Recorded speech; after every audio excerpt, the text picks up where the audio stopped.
So welcome to the eBPF session today. So today we have with us two very good people who have been working with eBPF for a long time and worked on production systems as well.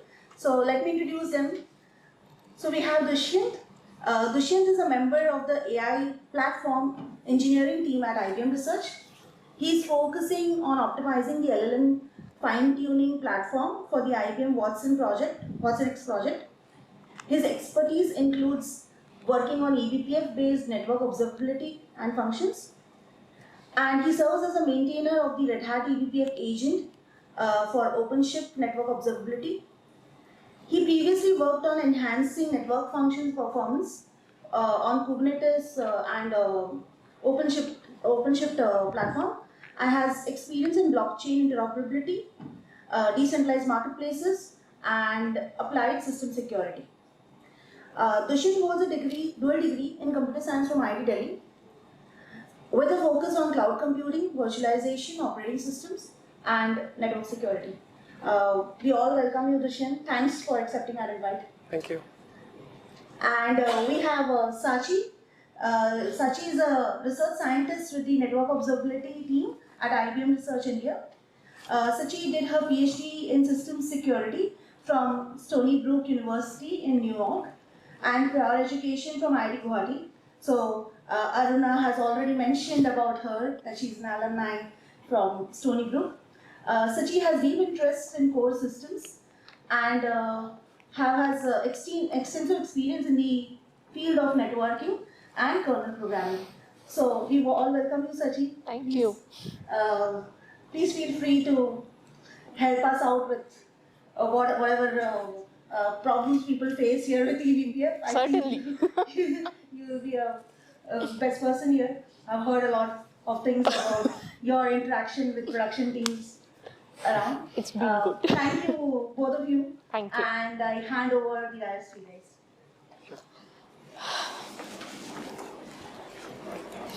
Would you be around? You would be around. Hi guys, am I audible? Okay, so this is a winter school for full stack networking, right? So we are taking small detour here, mentioning to you something about this technology called eBPF. And eBPF, when it was introduced to the world in a big stage, was introduced by a person called Brendan Gregg. And he mentioned that eBPF is something which is superpowers are coming to the Linux kernel when he was talking about eBPF. So what is eBPF? Let's start. Well, to talk about eBPF, I think we have to talk about Linux kernel and what Linux kernel is and how it behaved. Linux kernel is a very big software. It's a huge monolith with code for each and everything built inside the kernel. It has so many abstraction layers. It is built one on top of the other. To do even a small simple thing in the kernel, you have to either deal with a lot of abstraction layers, deal with huge number of lines of code, and at the very end deal with very strongly motivated kernel maintainers who do not take any changes kindly. As I said, it has huge bloat. There is less visibility due to the abstractions, and due to all these things, anything that you want to add, even a single change in the kernel or any module, it is very low velocity feature, and by low velocity I mean you will need lots of amount of time and effort to get that working.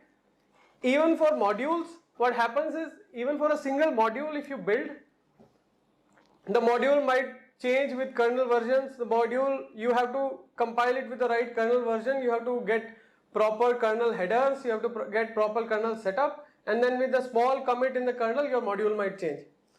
So a single change or single module can take up many years to be added into the kernel. So how do we change this particular behavior in the Linux kernel? Or how do we extend the kernel functionality? One thing which you can do is look at what the loadable kernel modules do. So loadable kernel modules are one way of changing kernel. Obviously, as I mentioned, that you need to write the module for a specific kernel version, you need to compile it, you need to maintain it. It's It's not an easy process, it's not a simple task. It requires lot of specific kernel factors to go in and lot of debugging that goes in. How do we even make this loadable kernel module thing simpler? Enter eBPF. eBPF, or its full form is Extended Berkeley Packet Filter. Berkeley Packet Filter is a thing, BPF is a thing that has been in Linux for many years. It was introduced in Linux kernel as way of filtering out packets from any specific network interface. It was at that time useful for a very small use case. It was not extended. But in recent years, what has happened is people have started using eBPF and started adding more things into eBPF, more customizability, more programmability, and more connection into the Linux kernel, which is why we call it Extended Berkeley Packet Filter these days. And it is, you can see on your screen, like it is used by many of these big companies who run production systems every day on eBPF. Okay, enough hype around eBPF. What exactly is eBPF? So eBPF is a tool that you can use to do full system introspection. What do I mean by full system introspection? So in your kernel you can have eBPF runtime which connects to the user space and then gives you direct visibility for things like networking, security and observability. eBPF is a loadable module, very small in size, that you load in the kernel. Its counterpart is written in the user space, and the user space can ask the kernel to perform any of these things. It can ask the kernel to perform improved networking, it can ask the kernel to perform improved security or visibility into security, or it can ask the kernel or the kernel feature to improve observability. Observe things like CPU, memory, network, GPU, whatever you can think about in the kernel, you can observe. eBPF has become popular or very useful because of its availability into the kernel. How does eBPF links into the kernel? So this is a slide, again with the same person, Brendan Gregg. So this is a slide which shows so many hook points across many different modalities of Linux kernel. What do I mean by hook point? So hook point is essentially a place where you can install a custom piece of code. Think a function which gets called asynchronously whenever that hook point gets executed. You can hook into the device driver layer, you can hook into the file system layer, into any side of the network stack, even user space you can hook into using uprobes. Any questions at this point? Do you guys understand what a hook point is? Do you guys understand what these things are, what this diagram is showing?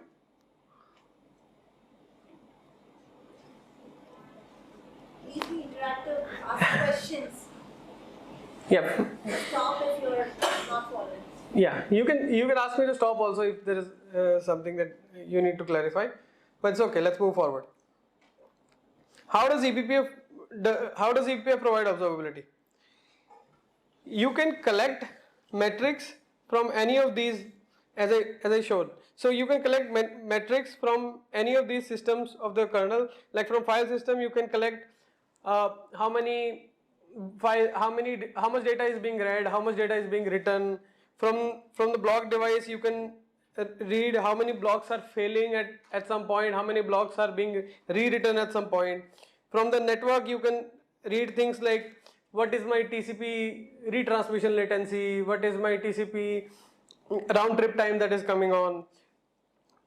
From the scheduler, you can read things like how is the CPU scheduler behaving, how much times are the processes waiting, how many processes are waiting to be scheduled at a given point.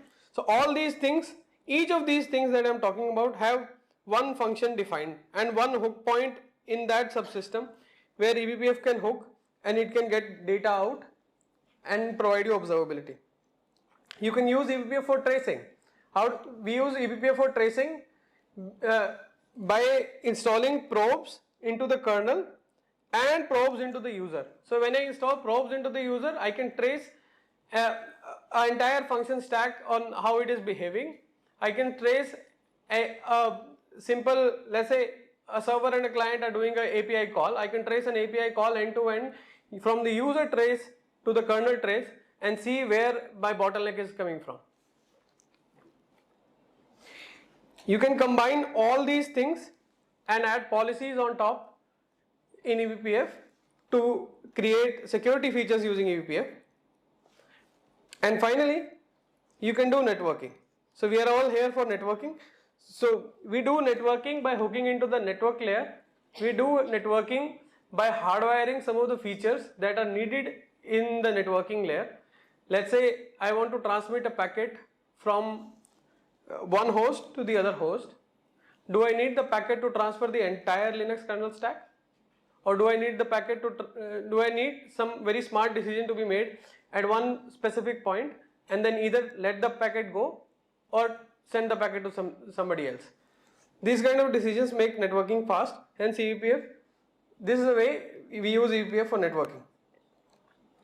So this is one example that I am showing you on how off CPU time stack profiling. Sorry. One second. How do I clear this? Okay, never mind. Yeah, so if I want to, let's say if I want to trace schedule events and post processes, what is generally being done in kernel previously was you have a files, you have a kernel scheduler, it takes data out to a buffer which is read by a perf record, which is doing an asynchronous read. It is dumping the data to the file system. File system is again dumping it to a disk. There is a process perf inject which is reading, it's rewriting, and then finally a report is being generated. So these many processes are needed previously to do a simple CPU stack profiling using perf. Perf, by the way, was the standard of CPU profiling previously in Linux kernel. What do we do nowadays? Nowadays we just install one probe. So this probe is off CPU time probe into the kernel. What it does is when Linux kernel scheduler calls finish task switch. So this is a function where we are hooking. When this function gets called, the BPF program hooks, it reads the stack, it reads the trace, transfers it to a map. Map is a data structure that is shared between kernel and the user space, and it just transfers that to the probe. So rather than doing these many steps, you can go ahead and do it in 2-3 steps with a simple program. One more thing. So how do we calculate TCP retransmissions? TCP retransmission, generally possibly you guys would be familiar with TCP dump. You might have been taught this in school or in the previous sessions. So how does TCP dump works? So you have kernel which has a buffer and you are doing send and receive on that buffer. TCP dump will read that buffer or read whatever you are sending and receiving. It will dump that to file system as a PCAP file, and the PCAP file is finally read by an analyzer which prints how many TCP retransmissions have happened, what was the RTT and other things in the network. How do we do it these days? So there is a function in Linux kernel TCP retransmit SKB. In simple terms, this function will get called when an SKB, which is a socket buffer, is to be retransmitted. A socket buffer is a representation of any packet in the Linux kernel. So now what you have done, rather than doing something offline by collecting the data, analyzing the data and then making a report, you are doing everything online. So whenever a packet gets retransmitted, you install a probe at that function call. That probe records that a new packet has been retransmitted. It will transfer that data to the user space. and you have live information of how many packets are being retransmitted as and when they are happening in the kernel. Now, so this was a brief overview of how eBPF is and what you can do with it. Now we can go into internals of eBPF. So as I mentioned, eBPF is a program that you load in the kernel. You have a user, this is program that you load. You have a user space app that connects with this program, gives instructions to this program, and talks to this program via maps and gets data out from the program. So according to the man page, but the interesting thing to note here is an eBPF program is a program that is written in restricted C. It's compiled into a BPF bytecode and loaded into the kernel. So each of these different things, what does restricted C means here, and what does eBPF bytecode means here, we'll see in the next slides. This slide, I'm showing you an overview of a hook point.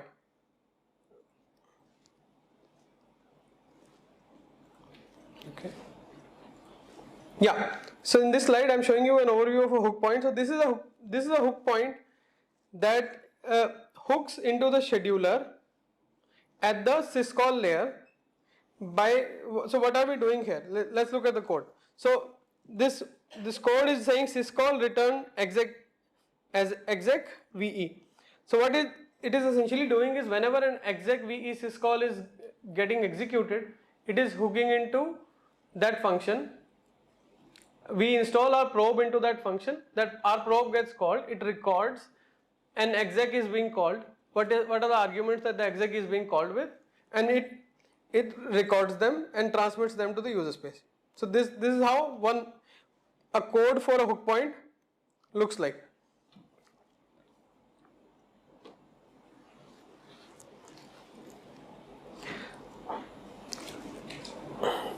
So in eBPF, we can have two type of probes. As I mentioned, you can have probes that go into the kernel or probes that go into the user.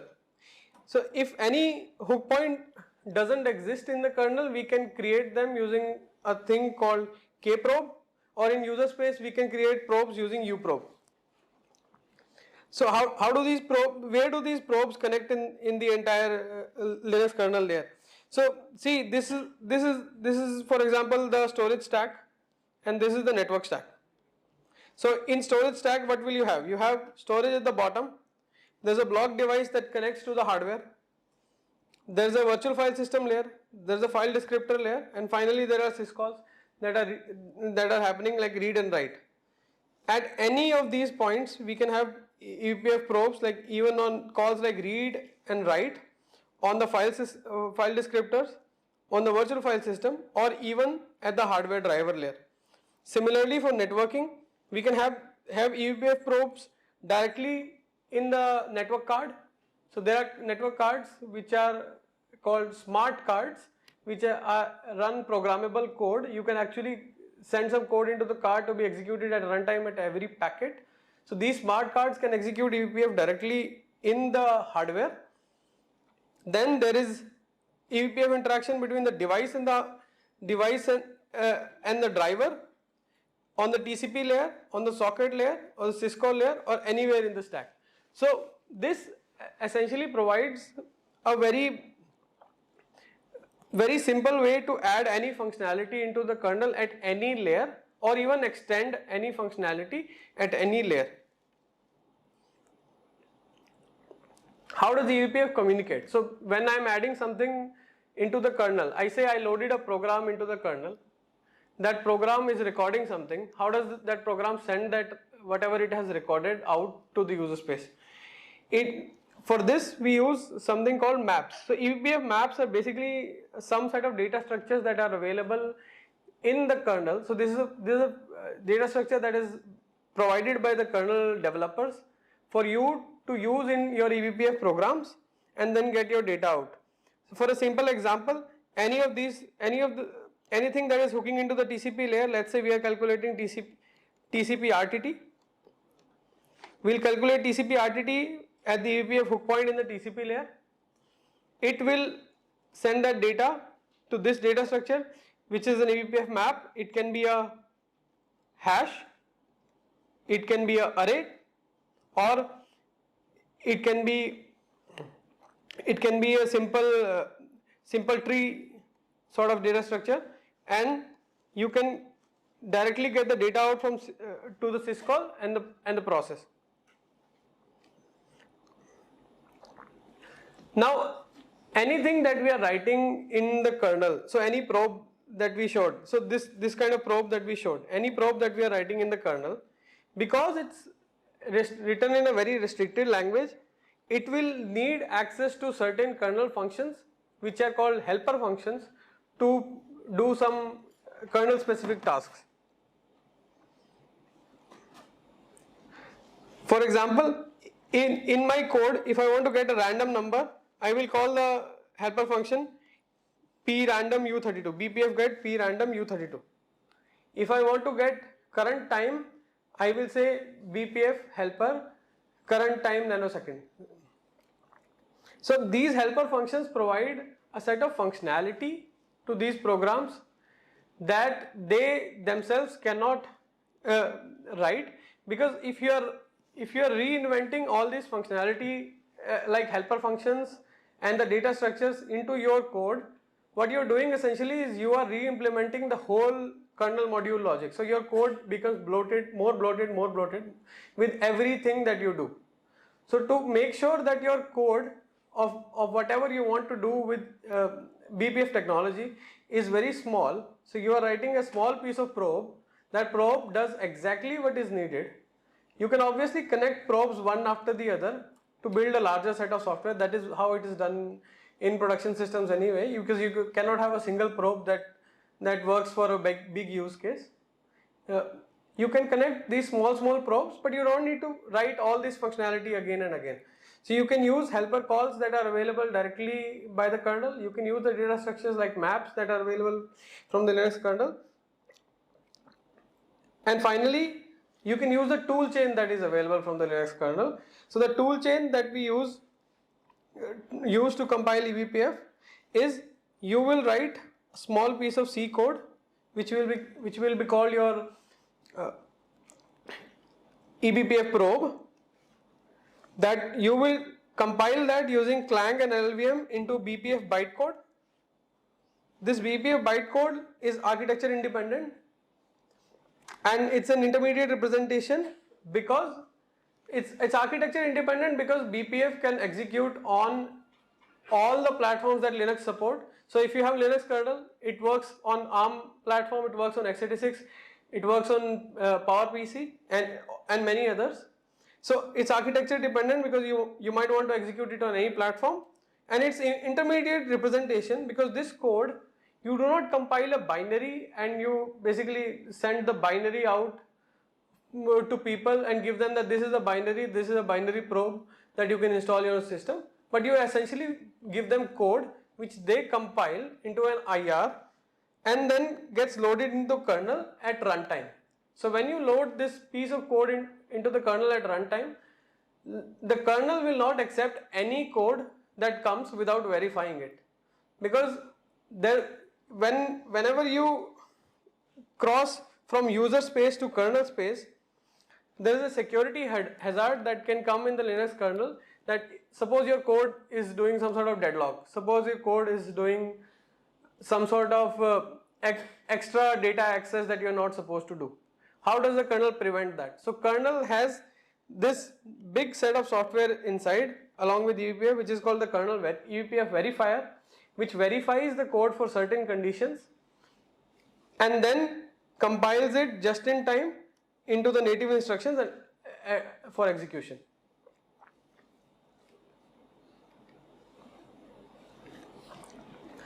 So this is the BPF program state model. So whenever I attach a probe, whenever I load a probe, it will get attached, it will get enabled, but it will be remaining in the kernel as a thread that can execute. So it is off CPU, it is enabled in the sense that you can access it, but it is not executing. Whenever an event fires, like for syscall return exec VE, whenever an exec VE syscall will return, an event gets fired, which will move the BPF program to on CPU. It will execute. During execution, it will use the kernel helpers. It will also use maps, not shown here. It will keep spinning till the kernel helper returns its data. So it will complete its full execution in this loop, and then it will preempt and go back to sleeping state. If the kernel helper has a page fault, it will go to sleep and then come back, execute, and then go back to sleep. So this is a completely asynchronous model.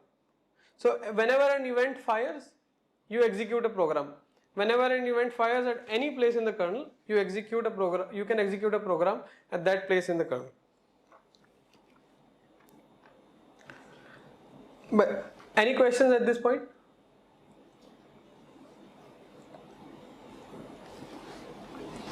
Okay. Yeah. So, in the previous section, you said that BPF will be loaded asynchronously when we hit the probe and when the probe is set and at the hook point and it's like execution occurs. That point, BPF will be executed, right? So, won't it interrupt the kernel process? Like when the hook point is set, like it has to stop, it has to take the map values. So, won't the kernel process will be like altered in some way? It does. So, for example, there are points in the kernel where you install a probe. Let's say I am hooking into the network device driver layer. I am hooking into the device driver layer to do this exact calculation on how many TCP packets are being retransmitted. At that point, when I am doing that calculation, my code is waiting to store that data into the map, and basically first calculating the data using the helpers and then storing the data into the map. At that point, your packet will be with the BPF program, and then BPF program can make a decision whether to send the packet out or to drop the packet or to modify the packet. So all these things require eBPF program to execute as part of the kernel flow. So imagine these probes as like you have a function call. Maybe let's say you have a function call f. Here in between there is some line where I am saying that g of x, call g of x if g of x is not null. So if a probe is attached, then call that function, otherwise don't. So this is what I mean by hook points, and this is what I mean when I say that there are hook points available at all different kernel system layers. And this is where your eBPF probes can go and hook and execute. And yes, they stop the kernel execution. They become part of the kernel execution flow. That's why you need the verifier also to verify whether your code is taking too long to execute or not. Because you do not want any kernel process to be stopping for any user space program that gets loaded. Otherwise, it becomes very easy for anybody to do any sort of denial of service on your system. Any other questions? What is the eBPF intermediate representation? So you have an ELF object file with opcodes, maps. There's user space with the BPF system user space which executes BPF system call, which can do program load or can do map create, and then finally there is kernel verifier, VM, and the maps. So the flow is an ELF object file. These essentially the opcodes or the instructions in the ELF file will call program load, which will signal user space process to load the program, which will signal the verifier to verify, create a BPF VM, which will talk to the maps. The user space program also does a map create, which creates these maps for this BPF VM to use, and also to fill these maps with some certain values for the program to use. So like for example, I am attaching a probe which says you are only supposed to allow this particular network connection from this particular interface. Let's say I say only this MAC address is allowed to pass through from this interface. How do I tell the eBPF program that this is the MAC address? Either I can hard code into my probe. If I hard code, its usability becomes very less. So how do I program that? This map can be accessed by user space and kernel space both at the same time. So the user space initially provides instructions and gets data from the probe at the same time using these maps.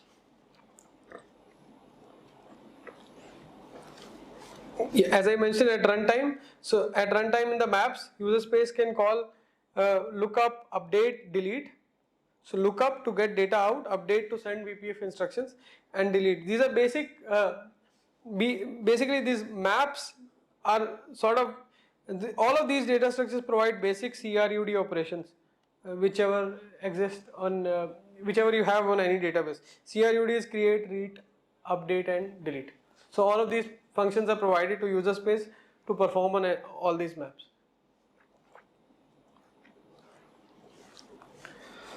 What is an eBPF JIT compiler? Actually, I think one thing, if you guys can tell me, like, do any of you know what is a JIT compiler, or what is just-in-time compilation?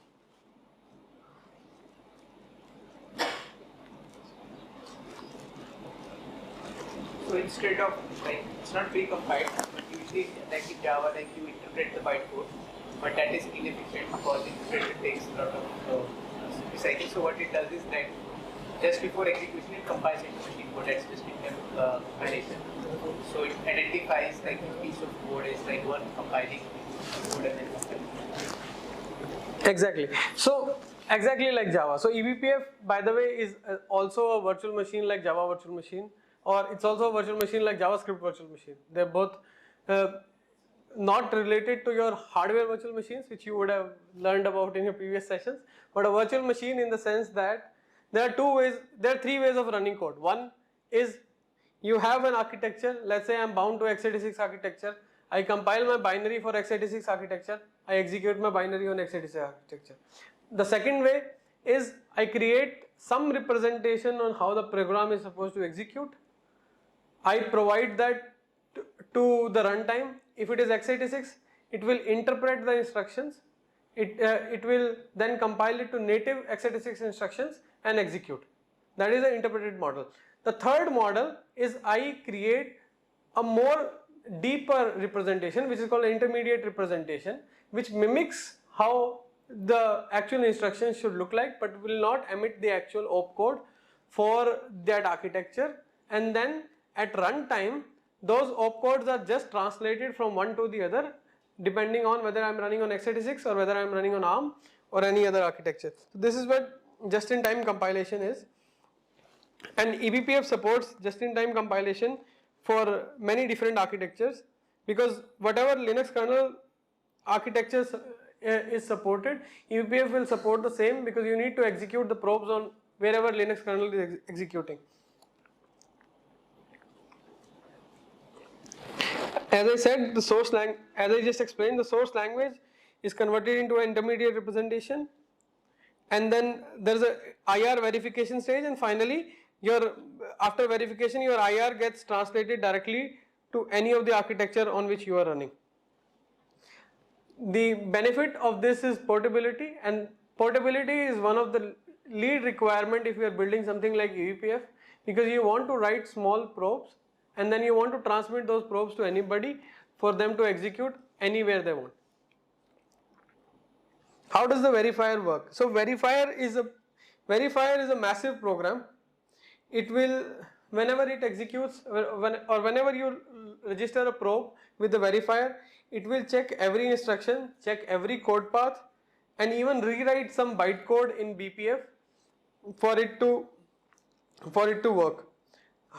What exactly it does with the code path? So it will verify things like all instructions must lead to an exit. There is no unreachable instructions. There is no backward branches or loops. Why? So if some of your instructions are not leading to an exit, there is a possibility of a deadlock, or there is a possibility of an infinite loop in your code. If you have unreachable instructions, there is possibility of code that is sitting idle in the kernel, causing extra piece of code being present in the kernel. So that it doesn't allow. If you have branches in eBPF, sadly, branches or loops are not supported. These days, it supports loops up to a certain level. So whenever you are compiling the program, the loop gets unrolled into set of instructions. So if I say my loop is doing 4 things and doing them 5 times, it will get unrolled into 20 instructions back to back and then executed. But not indefinite loops are not allowed in eBPF. This is one of the requirements of writing eBPF program these days.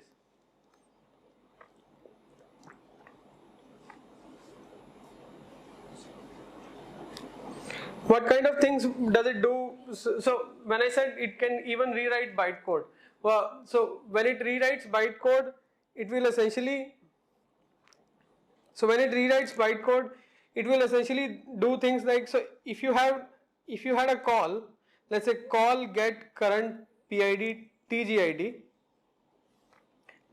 this helper call will not be a library call from this BPF opcode to a different library, but rather all the helpers that are needed, the compiler will pad them up with the executable, put their code in the executable, because the helpers are also written as small position independent codes that can be added with the executable, and their call will be replaced with an offset from wherever the helper is. So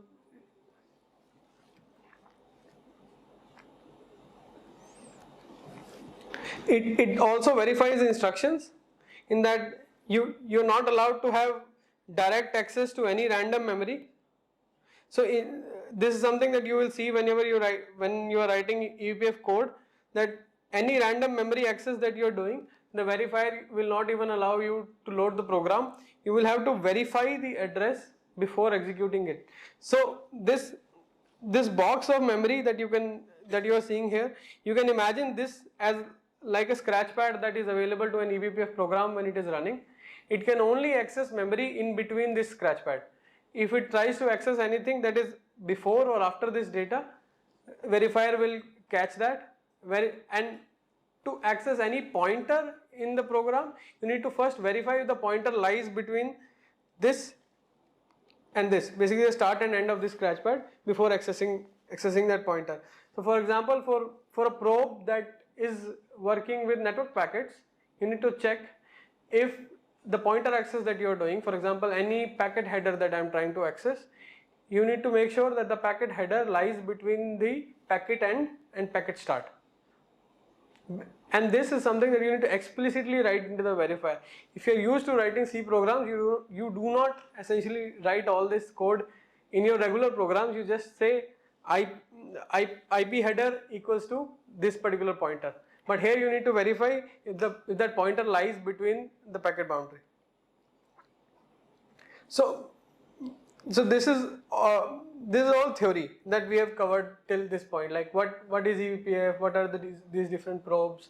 How do they work? What are maps? Now we are going to try some programs by running them. Like we are going to try some probes by running them. So on the Slack channel, you guys have all access to the Slack channel. I have provided you link with a GitHub repository. Can you go ahead and open that repo? And have you guys cloned it, or do you know how to clone a GitHub repo?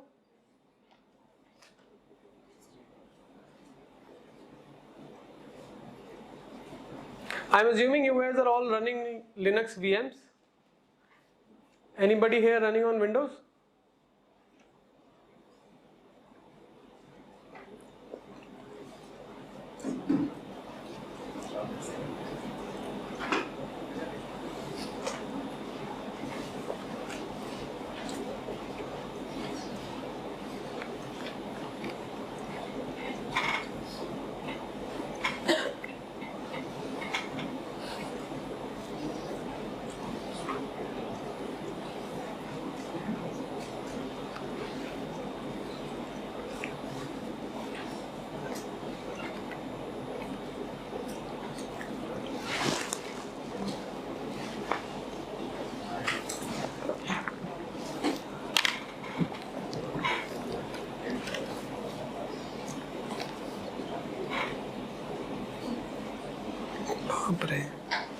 screen.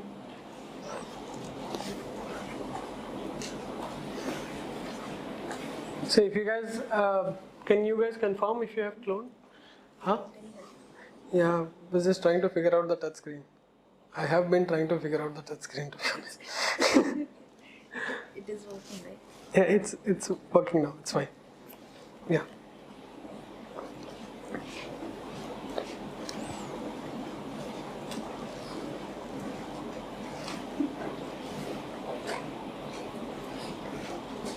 So you guys have access to a terminal. If you guys have access to the repo, have cloned it, can we start?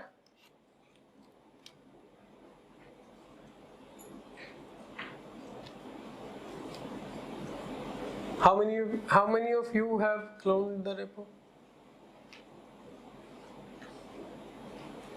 Okay, who is having trouble doing that?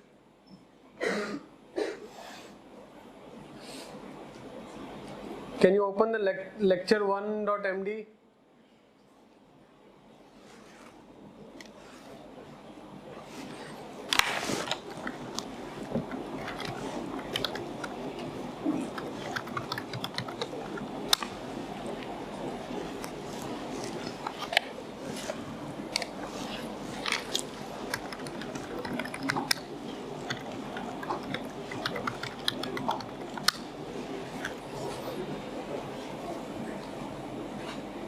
Why?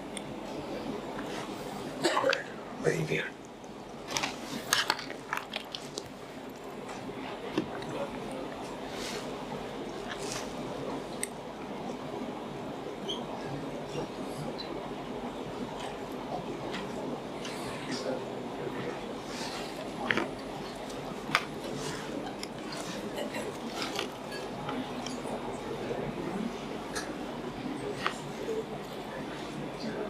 Anybody who is not able to clone or not able to open?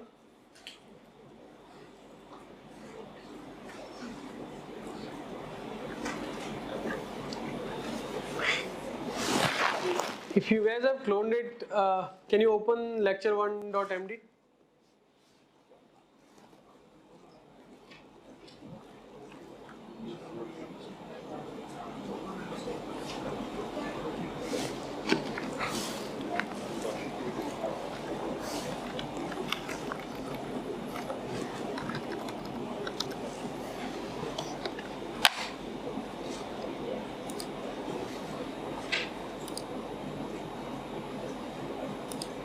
So I'm on this repo.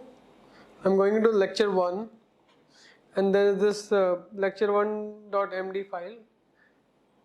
Can you guys tell me if you have opened this same page?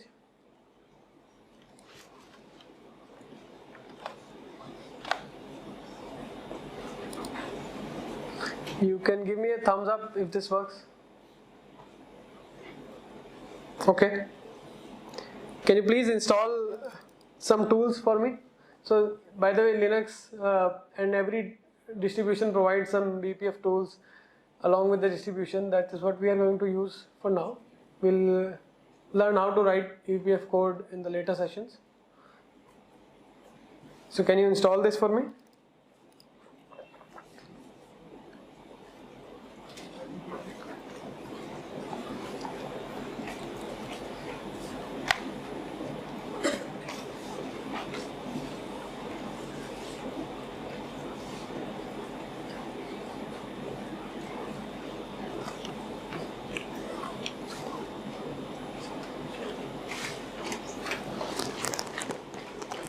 Zoom in कर लो, दिख जाएगा सही से। अच्छा। ऐसा उन्होंने खोला पता नहीं, लेकिन जूम इन करा तो सही रहेगा। बहुत है, सेट है। सही है।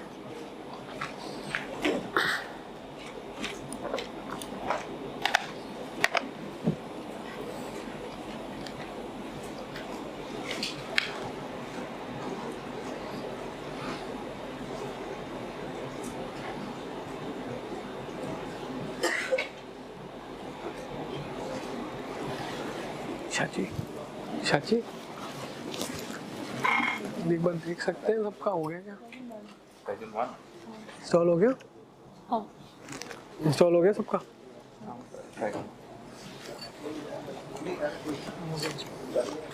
Tools install हो गए?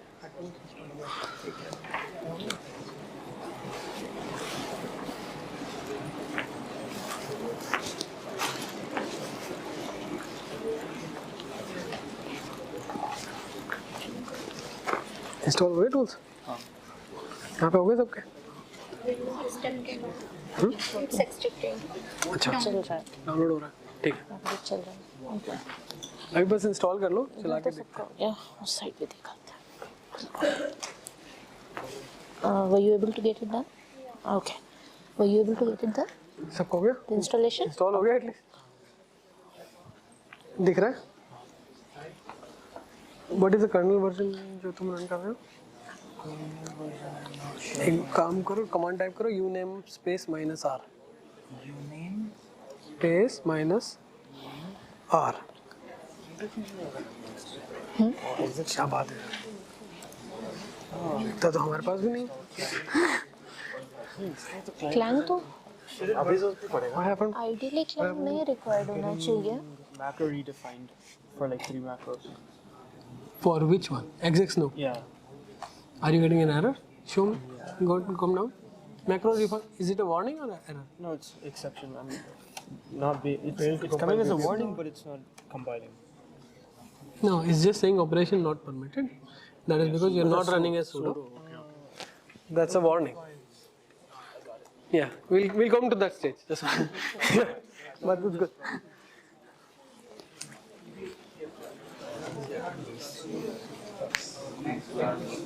Oh, that means you're installing something at the same time executing something else.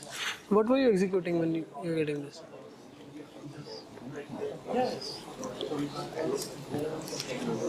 Is there a UI that you have? For this? No. No? For the VM? You guys were able to get everything? Okay, there's some the installation done? lock on your package manager. I tried to kill this process also. I was able to kill it, but then it showed some other process. Earlier it was some other process. This is standard Ubuntu VM, right? Yes.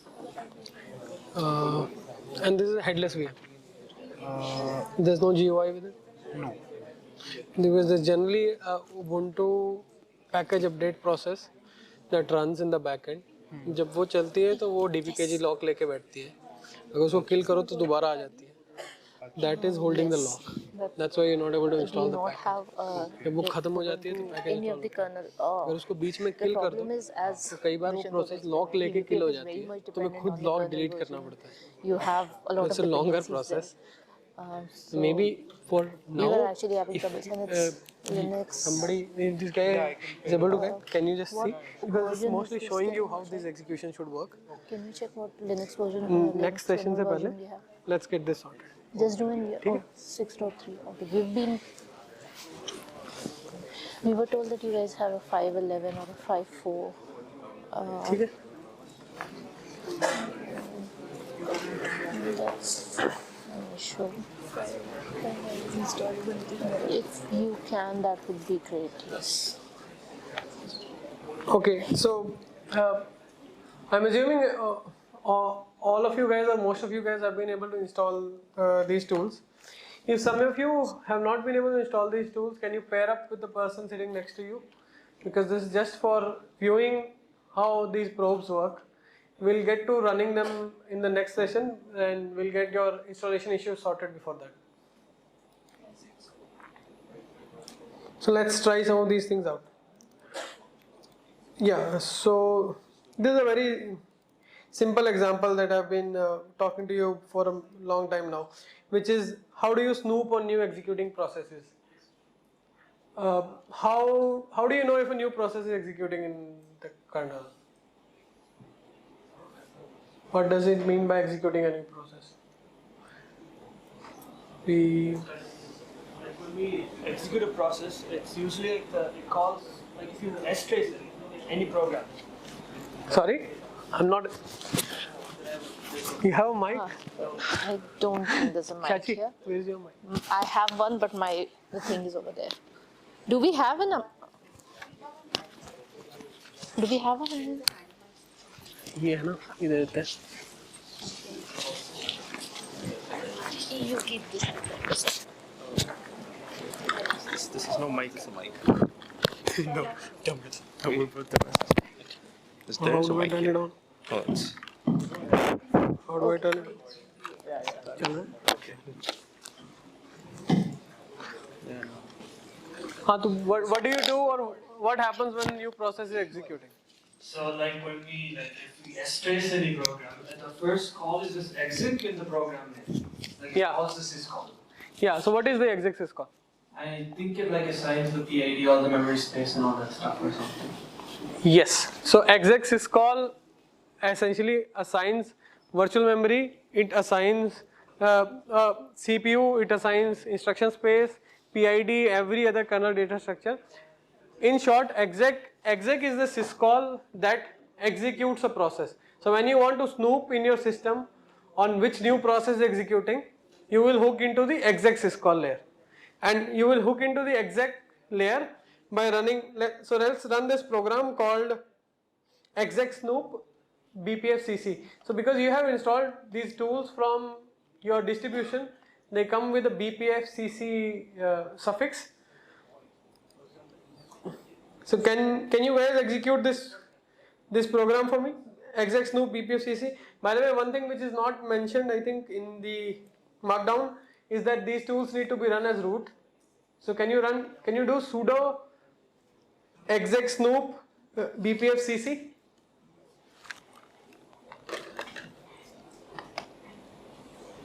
I'll see if I can execute them here as well.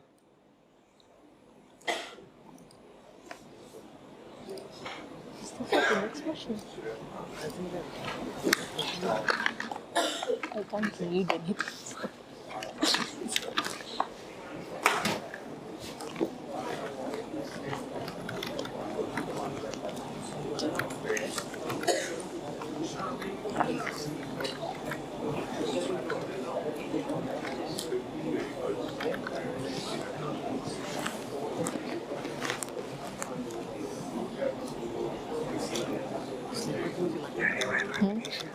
Mushroom done. Not on the Wi-Fi. Do you want to check? I'll go check. Sleep तो नहीं हो गया तेरा machine? No, this is not on the Wi-Fi. Which one? Oh, that No, one's this is not on the same Wi-Fi. subnet. Shachi, it's okay. This thing is not on the same subnet. Interesting problems. नहीं ये आपका system है. मेरा laptop wifi से connected है, मैं उसका चला के दिखाने वाला था, बट इट्स ओके. अच्छा. हाँ. Do we want to connect? नहीं 15 मिनट अभी कर देते हैं, छोड़ बाद में करेंगे. अभी क्या क्या करना है? अभी 10 मिनट. नहीं अभी हो चुका है. I can explain them. It's fine. Next session के लिए we'll figure it out. Sure.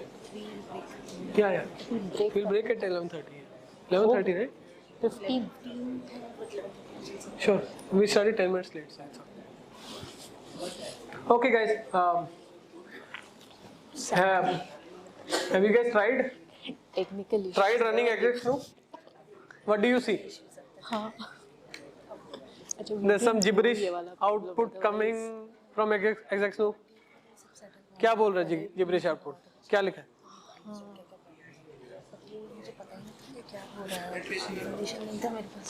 Tracing your command. मतलब इसीलिए what I was also doing was trying to record.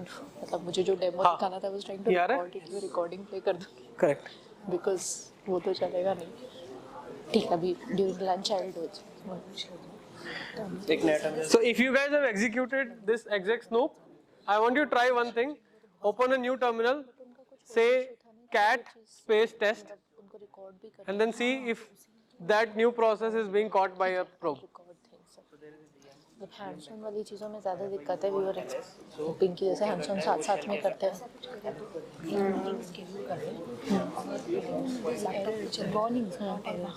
Warnings you can ignore. We can do that.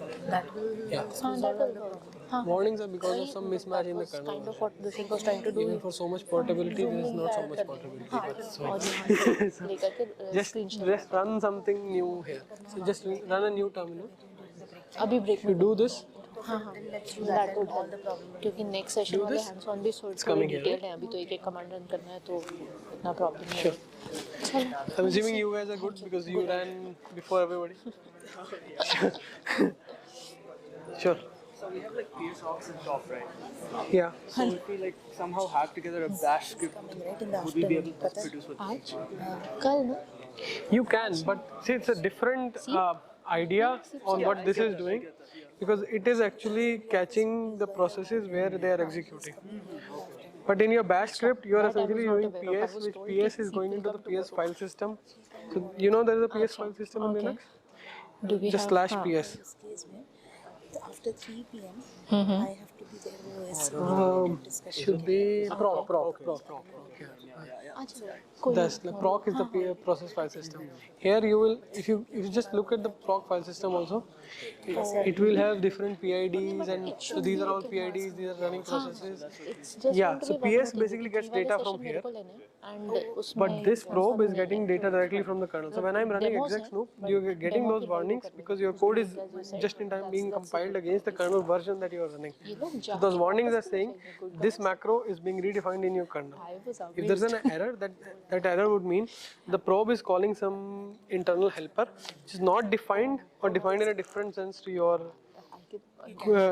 kernel. अच्छा This whole technology is a very new technology. It's basically slowly building towards whole portability and whatever I talked about. It's not 100% there, but yeah, it's building towards it. like which version of kernel they actually अच्छा okay नहीं तब फिर कल मिलते हैं कोई tension नहीं So this started shipping I think 5.2. Because of the dress. Yeah, no, 5.2 is things quite old. It's 2016, 2017 time frame. घर पे It should be. It's this technology. It came into being around that time. I'm not sure exact kernel version that was running. Yeah, but kernel version started accelerating also after a point. So might be 5 something. For estimating cache hits or Yes, there is. For cache hits also. powers. Cash भी होता है, power भी होता है. Power system में भी probe होता है जब आप लिख सकते हो. So I'll tell you how to write probes in the upcoming sessions. You can write a probe into the power system yourself. Play with it.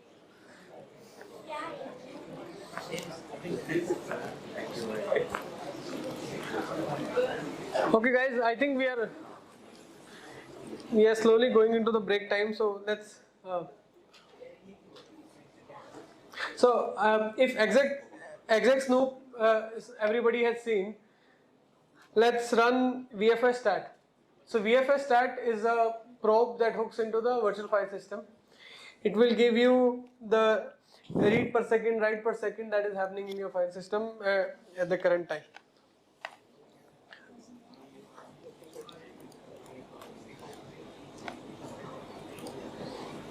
And then if you run this, I will just wanted to quickly show you the code on how it is working.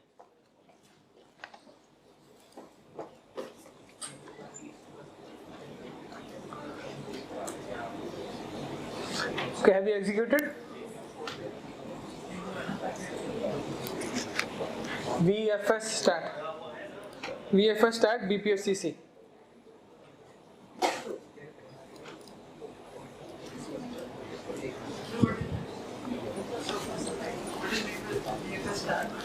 VFS is virtual file system.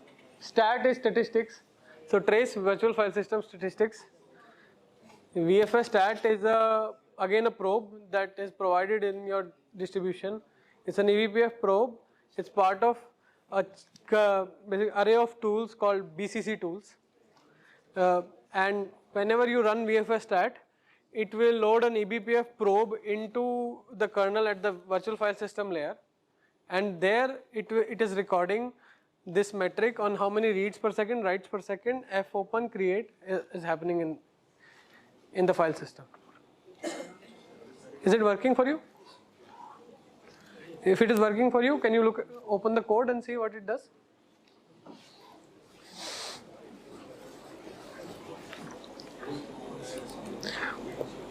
So this is how the BPF code for VFS stat looks like.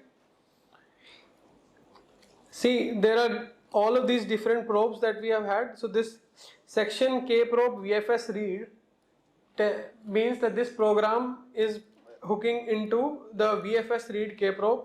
Similarly, we have VFS write K probe, fsync K probe, and what they are doing is they are just incrementing the read and write stats as much as they are happening.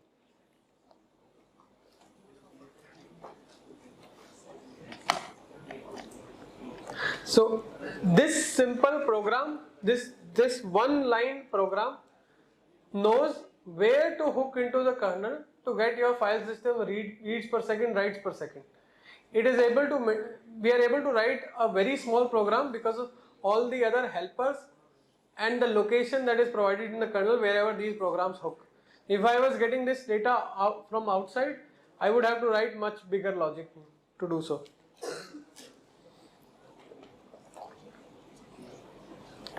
Similarly, we have TCP connections. We have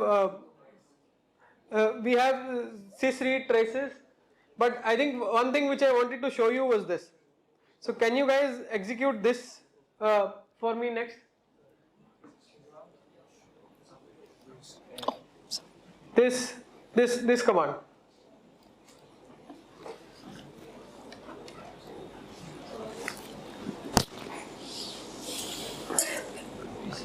If you have opened the markdown, you can just copy paste. Just add a sudo in front.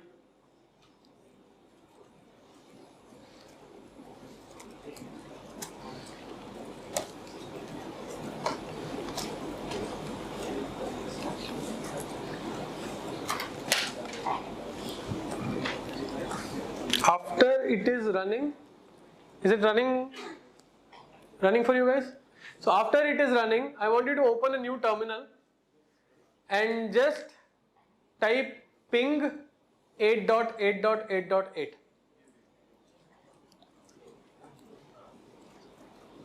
You guys know what ping is? Just ping 8.8.8.8. And then tell me what do you see?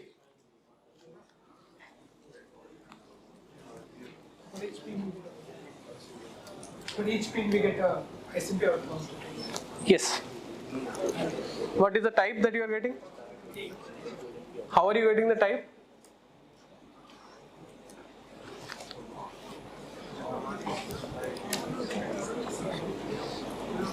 Here, the interesting thing is, so we are installing this probe using trace.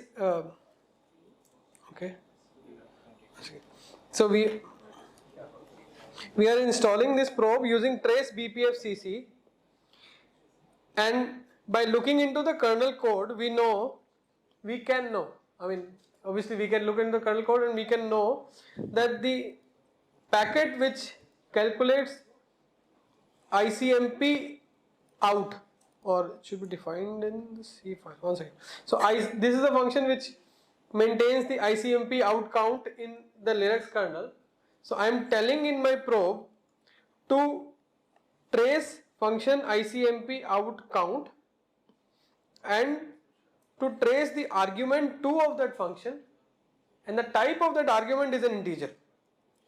So I look at the kernel code, I say ICMP out count, trace me this function, the argument type of the second argument is integer.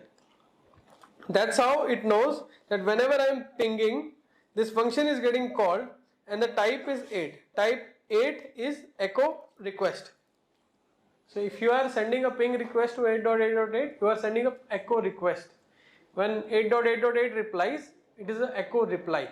So I am getting the packets that are going out. So ICMP out count is count of the ICMP packets that are going out, and what is the type of the packet that is going out is 8. So this is one example. It's a simple example, but it shows you the power that eBPF and eBPF trace brings, in that I can point to a kernel function, I can point to that function's arguments, and I can tell whenever this function is executing, pull out this argument and print them for me right now. So if I want to do any debugging in the system, it gives a very powerful tool to debug any place, anywhere in the kernel. There are some of these other tools which you can execute later, but I think we can end this particular session now. If you guys have any doubts or anybody is not able to run anything, please raise your hands. If we are good, I think we can break.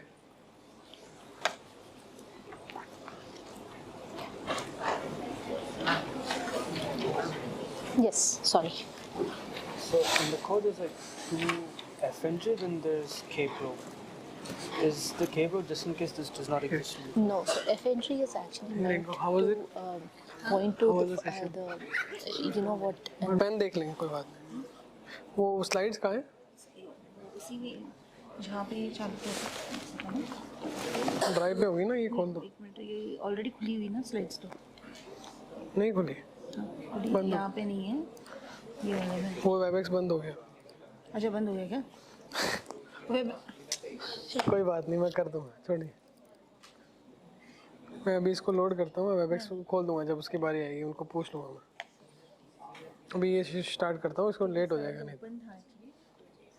ये इस पे Google slide पे नहीं चल रहा ना, Google slide पे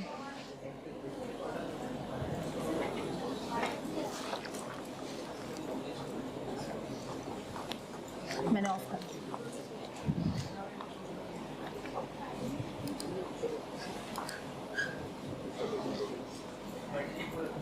presenter mode उधर दिख जाता है. हाँ दिख जाता है.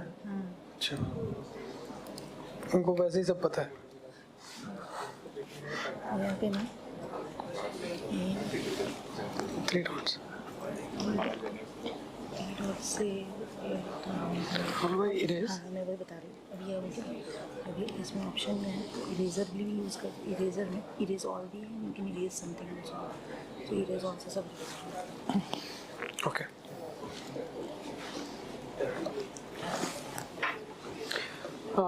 Okay guys, with some delay, let's start part 2. I'm hoping you guys don't have any doubts in part 1. If you guys have, this might be a good time to ask, because we are going into some more deeper topics next.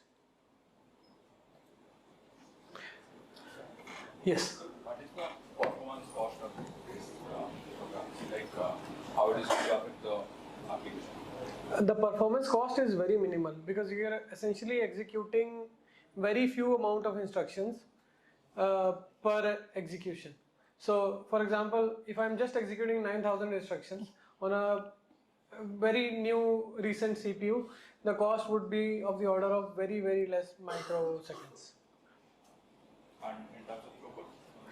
Throughput depends on how your program is, what you are doing with your program. If you are doing something which is, let's say you have many print statements in between, throughput will be less. If you are calling many different helpers, throughput will be less, because you have to get data from different helpers. But if you are doing just a small function, we'll see in this, we have some code that we'll write in this session as well. If you're writing small piece of code, the throughput will be very high. So even like XDP, eBPF programs at networking layer, something that I'm going to talk about, can achieve line rate. And line rate for 20G, 30G, 40G link is very, very high throughput. And is there any statistics on like learning for this eBPF things, and how much knowledge, how much kernel knowledge a person needs? You need some amount of kernel knowledge to write eBPF code, but you can also learn that on the go. So this particular session will be a short introduction to writing eBPF code. Let's see where we go from there. Maybe in next sessions you will get more comfortable. Sure. Okay, shall we start? Okay, so eBPF for networking. So I have given you a brief introduction, or a good introduction I would say, of eBPF, what it does, what it uses, how it behaves and everything. Now how do we use all that for networking? Because after all, like, this winter school is on full stack networking, it's not on eBPF. So let's let's recap something from your previous lectures. What is the path of a packet in the Linux kernel? So when you have a network connection, assume this blue boundary, this boundary is your host. So when you have a network connection with an external world, any packet that comes in will cross many layers in the kernel. First, there is something which is called a raw socket that gets established in the kernel. The raw socket then links to QDisk, which is at the TC layer or the traffic control layer. Do you guys know TC, traffic control? Yeah, so the raw socket transfers packet to the QDisk layer, which maintains queuing discipline across how which connections to prioritize, which connections to deprioritize. Then there is an IP layer which maintains all the layer 4 subsystem on which connections you have, which IP addresses we are connecting to. Finally, layer 3, sorry, IP is layer 3.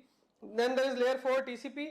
Finally, there is a socket that user space can access. So the raw socket and the socket that user space can access, for example, whenever you are writing any C code which connects to a network from user, you are doing a socket call, or you are working with sockets. That socket is this user space socket, and finally the packet goes to this application. One more thing which we'll recap is what is this traffic control layer. So the traffic control layer essentially is a queuing discipline that is implemented in the Linux networking stack. What it maintains is any packets that are coming from applications or outside world, the IP stack passes them through certain queues to the network. So any packet that is coming in the network will also have different queues where you can mangle the packet in a different way. Essentially, mangling means modifying the packet. So you can rewrite any source address, destination address, or you can maintain specific priority order for specific queues. For example, I can say that packets coming from your institute's IP will get priority as in packets. So if you are working in this institute, anything that you are accessing in this institute should have an SLA of 100 Mbps. Anything that you are trying to get from torrent should have 1 Mbps. So that this kind of SLA, this kind of policies I can maintain in TC.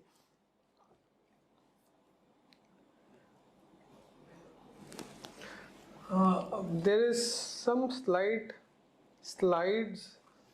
text overwriting happening here, but essentially for simplicity, what we'll assume is in the traffic control subsystem there are classifiers and actions that can be attached to both ingress and egress queues, which can be written in eBPF.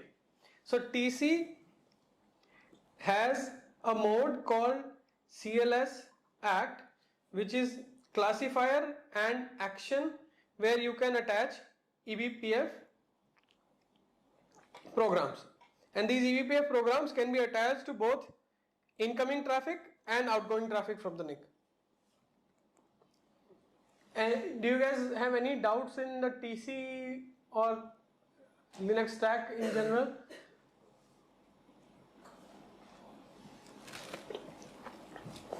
Okay, now let's start with what are the various networking hook points where our XDP or where our eBPF code can hook at. So first networking hook point, since we know TC is the traffic control layer or the TC layer. Where do we hook the eBPF program? Here we hook the eBPF program in the QDisk subsystem or the TC subsystem of the packet. So if I am hooking into this particular layer, I have access to all this data if the traffic is coming from the app or coming towards the app.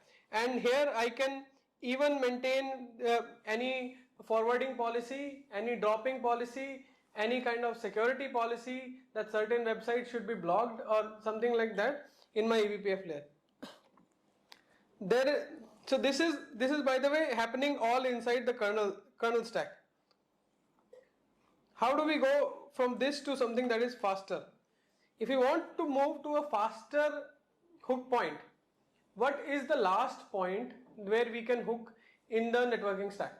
So whenever a packet comes into the kernel, it goes to the physical device. So it will go to your physical Ethernet device.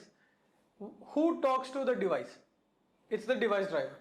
So the device driver has first control over maintaining the device registers, maintaining the device memory.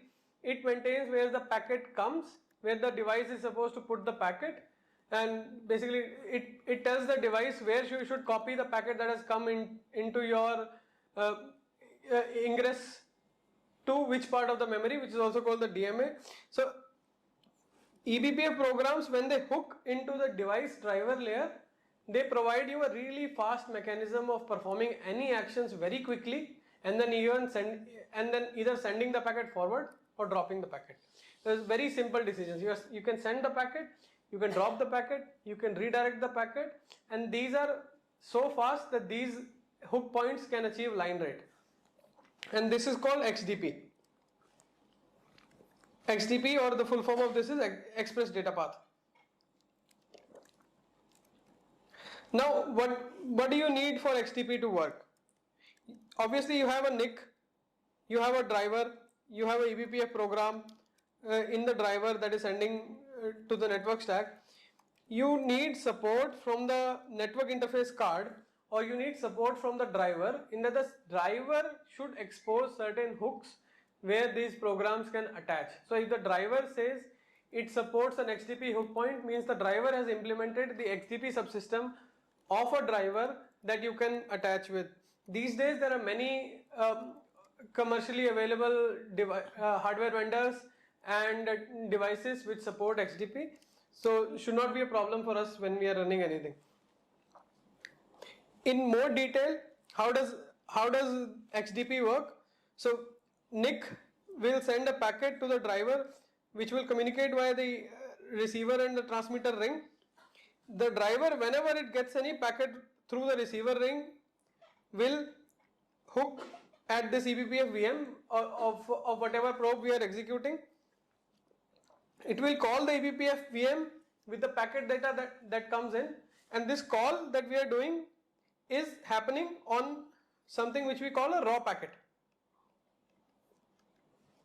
So if we go back to the Linux networking path, here if we are collecting the packet at this location before the raw socket is created, it is a raw packet, which means that the packet essentially is as it was represented on the physical link. If we are collecting the packet after the TC layer, we collect the packet as something which is called a skbuff.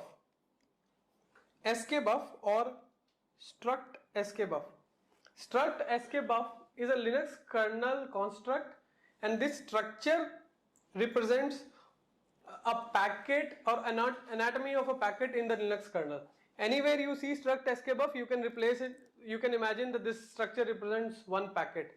So for every packet that comes, Linux will keep adding other metadata to that packet, such that which queue it came from, which device it came from, what are its destination, source, everything, that whatever information it needs to maintain, it will keep adding. The process ID it attaches to, the CPU it came from. So all these things it attaches and puts into this struct skbuff. So in TC layer, when we are hooking into skbuff. So on TC, when we execute our eBPF program will execute on struct skbuff. In XDP, when we hook our eBPF program, our XDP program will hook onto a raw packet. So this also saves the overhead of converting one memory object into the other memory object, which might involve memory copy, which might involve some other analysis done on top. And finally, the good thing about XDP is, so you can have quick actions that are taken at very low layer, and then can have smart actions that are taken at the TC layer as well. So you can put one eBPF program at the lower layer, which decides if does the packet belong to me. If the packet doesn't belong to me, send it away. If the packet belongs to me, send it upwards, where there is another eBPF program that decides whether the packet, I need to send the packet to some other application, I need to modify the packet, I need to do some NAT, or I need to do something else. This is one example which shows how powerful XDP can be. So in this particular diagram, what is happening? So from H0, we are getting some network traffic that is going into this pod in a Kubernetes environment. So pods, as you know, are set of containers. They have their own namespace, they have their own networking. So everything here represents the networking layer of the pod. Everything here represents networking layer of the kernel. Any packet that comes in, if you want to do any sort of pre-routing, post-routing, forwarding, we do generally through IP tables. So even in Kubernetes, the standard CNIs, the CNI is like Flannel. You might have used Flannel, which is the default CNI that comes with Kubernetes these days. They do IP table based mangling of packets. So for everything that they want to maintain, like pods will have different IP addresses as compared to the host network. So any packet that comes in, you need to say this packet belongs to this pod. Any packet that goes out of the pod, you need to mangle that packet to represent the source address of the host. Because if I say, let's say my pod is 192.168.1.1 and my company network is 10.10.10.1, nobody will recognize the packet 192.168.1.1. So what do? I mangle the packet by changing the source address, saying that this packet is coming from this particular host which is on this network. So all these rules in standard Kubernetes CNIs are implemented with IP tables. So see the code that a single packet has to traverse when it traverses IP tables. And this is the reason, not very surprisingly, container networking is very slow. So how do you make this fast? There's a different CNI that we can use. So your standard CNIs which use Linux networking use IP tables. There are other CNIs like Cilium, which we'll talk about later, use eBPF, and what they do is they install eBPF probes directly at the TC or XDP layer. They will take packet coming from the network. They will take the routing rules from the Linux routing table through eBPF helpers, and they will directly make decisions and send packet to the pod. So think about how much code path we have saved just by writing one eBPF program into the XDP or into the TC layer. This is why eBPF is fast, and this is where eBPF provides value into the networking layer. So you can write any piece of code into any part of the networking. Like you don't need to traverse certain stages in the whole network stack. You can write multiple hook points, pass packets from one hook point to the other hook point, and short circuit very long stack trace from the network. Whenever you are executing an XDP program, what are the possible actions that you can take? By the way, this is similar for TC, so I'm just covering XDP here. You can either pass the packet, you can drop the packet. Pass the packet means letting the packet through the network stack. So if I am at the driver, I say, and I am executing my hook. If my hook returns a return code like XDP pass, that means the packet is supposed to be transmitted to the networking stack. Like let it go to the standard networking stack, and then it will traverse everything that I just showed, like IP tables, all the socket layers and everything. Drop means drop the packet right away.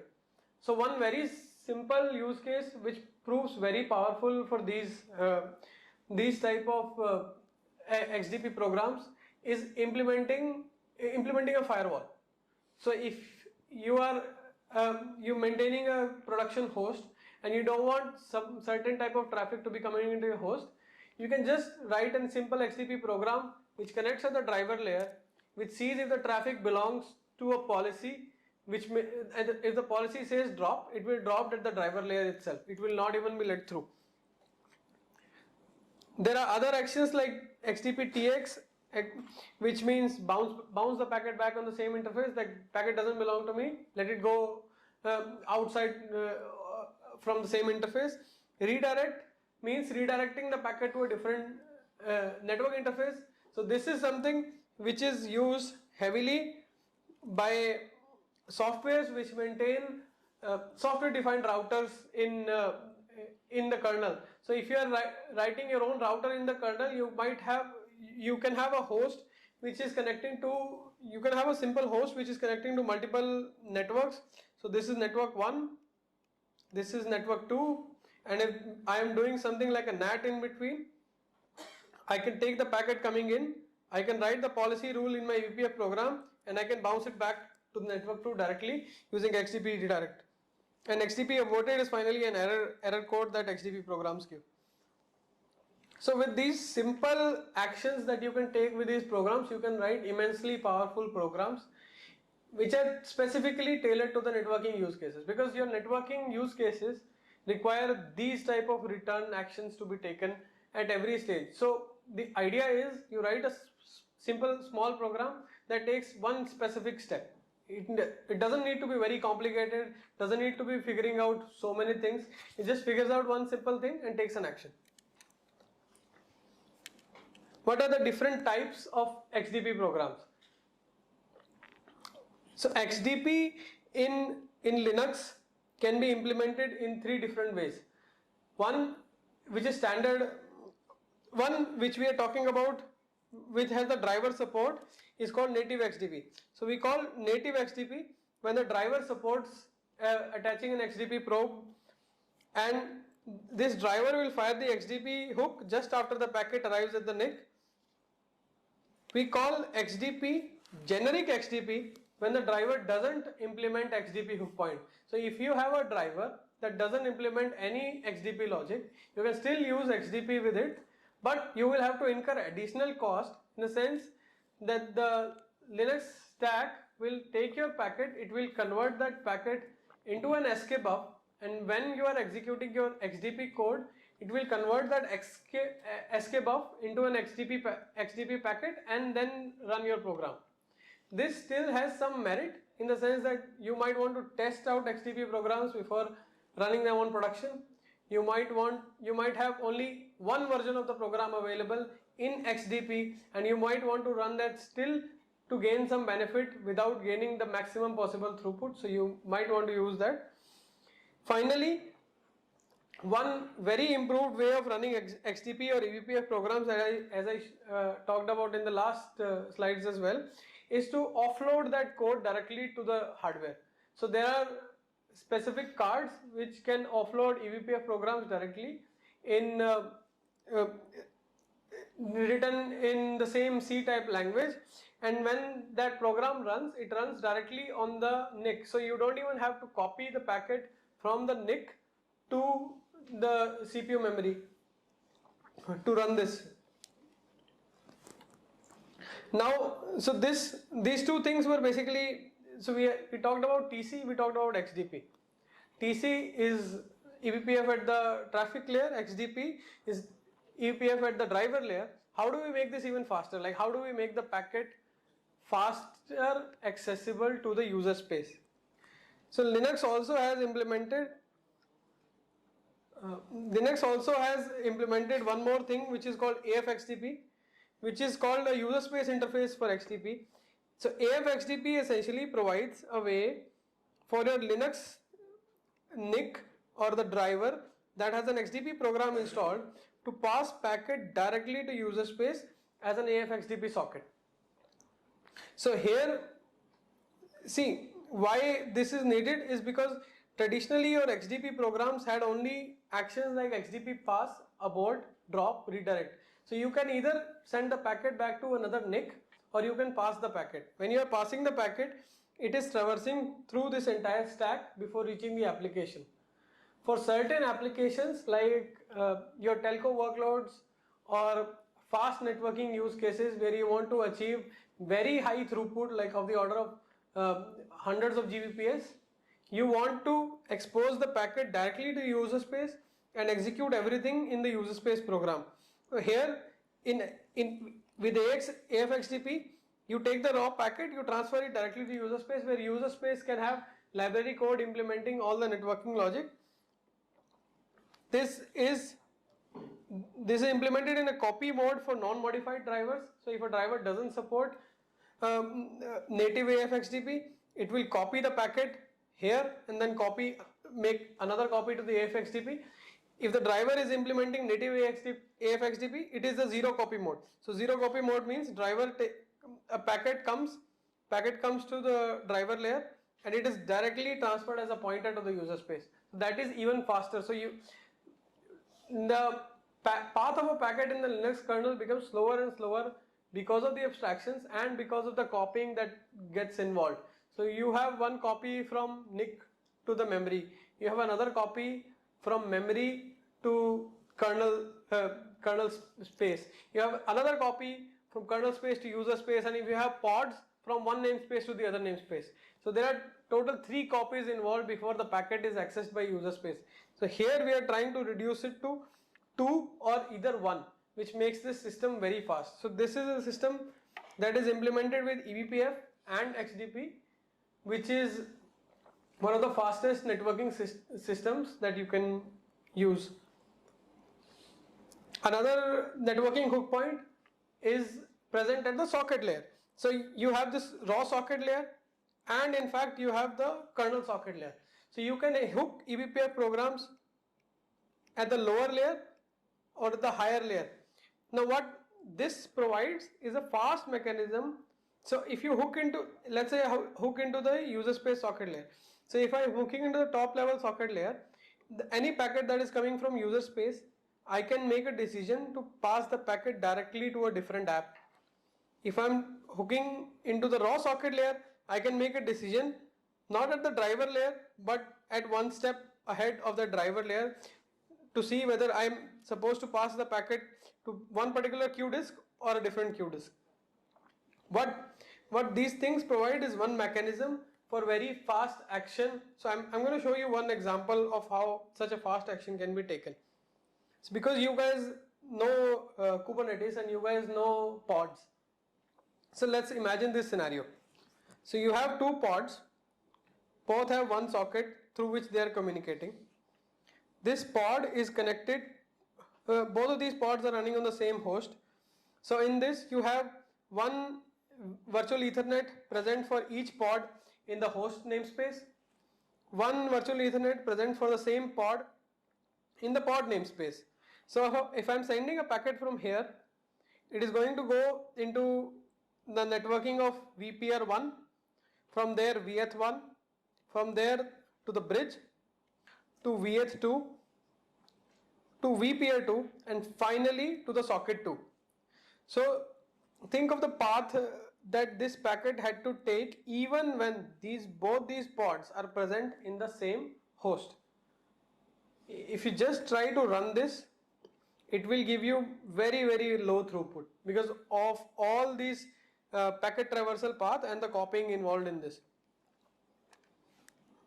This is the same thing which I just mentioned. So Linux network stack in pod 1 from this namespace to here incurs multiple copies as the packet traverses from pod 1 to pod 2.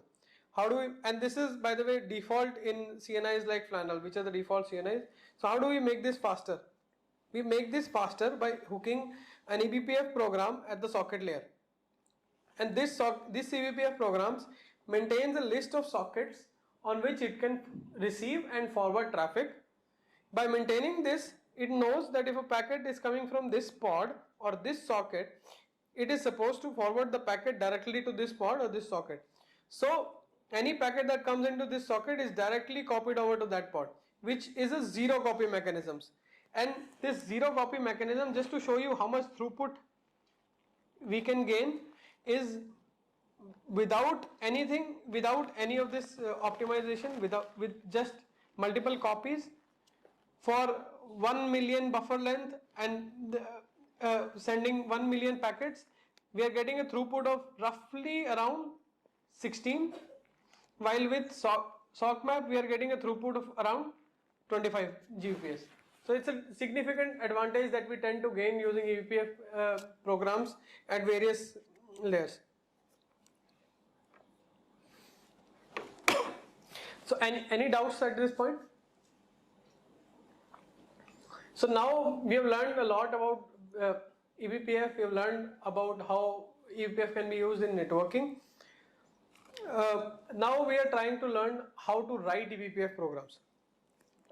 So to write eBPF programs, you need to learn how different libraries, which different libraries are there and which different libraries are needed for you to write eBPF programs. eBPF is one library which implements a lot of the helper functions.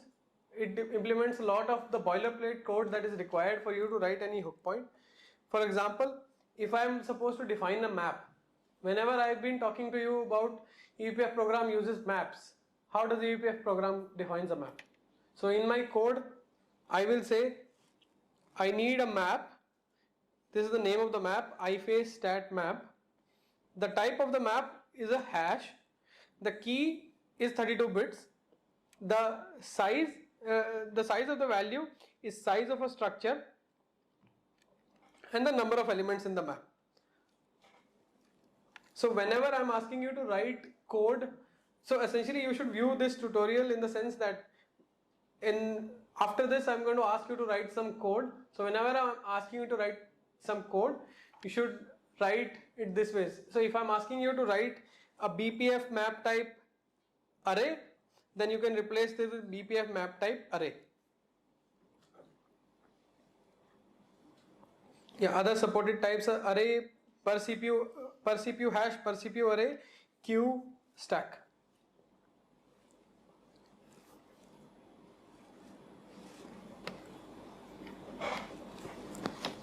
And what this pinning here means that we can make the maps visible at the file system layer. So if I am saying pin this map for me, eBPF internally will have code which means that the map will be visible to me at the file system layer at this kind of path.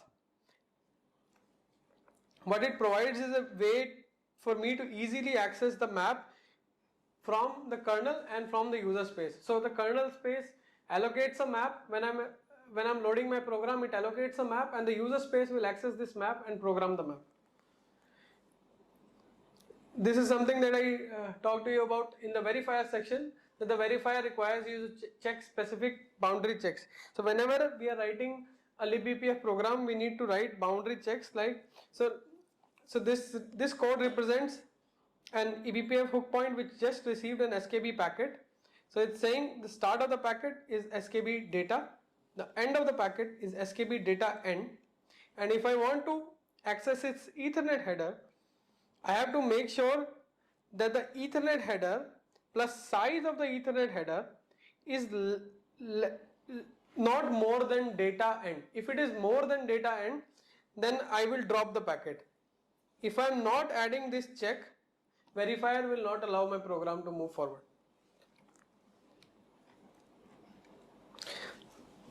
libBPF also provides APIs to read write maps. So how do we write? We say BPF map, we get pointer to one second. Yeah, so how do we write a map? We basically provide any libBPF API a pointer to the map, and we can call lookup, update and delete functions on top of it.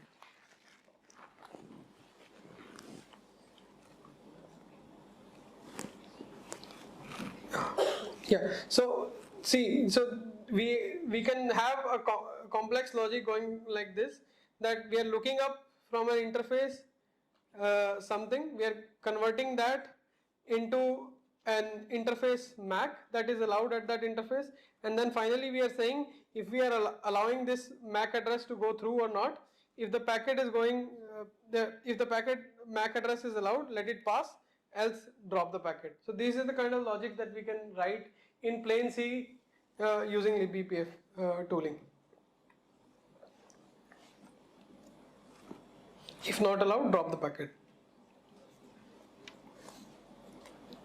And so this was just the eBPF kernel space. When we are writing user space, we have language bindings for C, we have language bindings for Golang, Rust and any language of our choice. So there are many languages that eBPF tooling supports. So you can write user space in different languages. This is an example of Golang where I'm writing an entry to this same map. So this this map from which I was reading an interface MAC address. So I'm reading an iFace map. From the iFace map, I'm reading an iFace MAC. So I'm reading a MAC address from that interface map. The same map, when I program it from user space, I can use Golang bindings which says map.put. This is an interface ID and this is the MAC address. This is how I can store values which can be then later accessed by the eBPF program. Or in the same way, if the eBPF program was supposed to put some values, I can say m.get in the user space programs. So there are two programs that whenever you write an eBPF program, there are two programs that you write.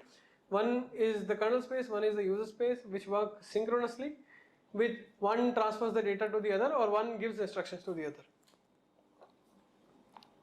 So now we are just going to follow something on the repo, which will going to be an hands-on exercise on writing eBPF code. Can you guys just open this link and go to the lecture 2, please, and let me know if you guys have installed the setup required for lecture 2. If not, can you install that? How many of you have installed the setup? Okay, for others, can you open the link and install? चाची पर देखना उनको कोई दिक्कत होती है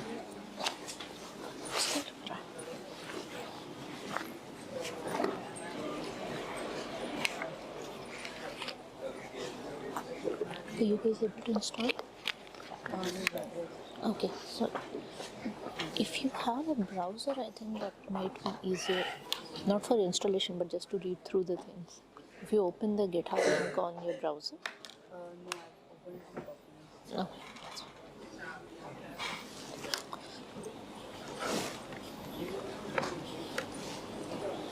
Are you able to install it? You just have to go to scroll further down onto the setup. Then these are the ones that you need to install.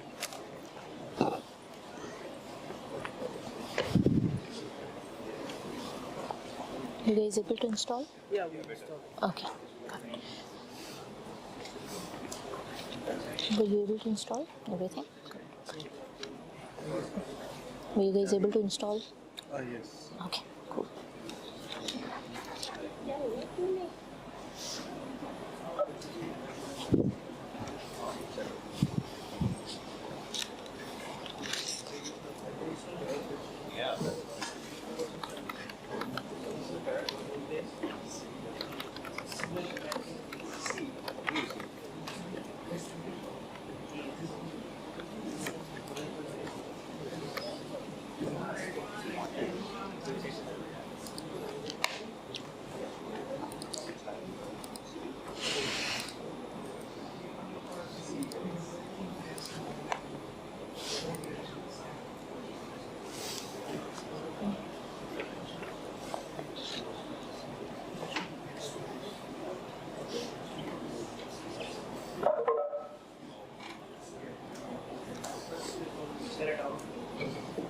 Yes.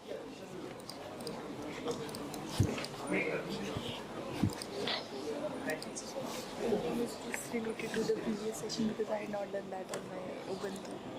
Not really, no. You can just install these. Just go through the setup on the first one, so you have all the tools installed. But you don't really require anything that you've done in the previous one except for the setup because you need the BPF tools and everything. So, is this readable to you guys? Is this readable on the big screen? Font size, yes. I tried executing the first. Okay, so this is the setup that I want you to do. So you can't really Which requires installing some dependencies, installing some tooling, and setting up a namespace for us to play with. So, okay, so this is going to be. If any of you are struggling, please raise your hands. I can come and help you, or somebody can come and help you. Let's see. This is the root password. Do not. root password. No, it's the same file, setup file. Just scroll. This is just to give you a privilege escalation. And ideally, you should be able to क्या write. खोला हुआ Is तुमने? this a Section 2 VM नहीं or this is your core machine? Setup खोलो. Machine should not. नीचे देखो. Machine should. देखो setup खोलो पहले. हाँ.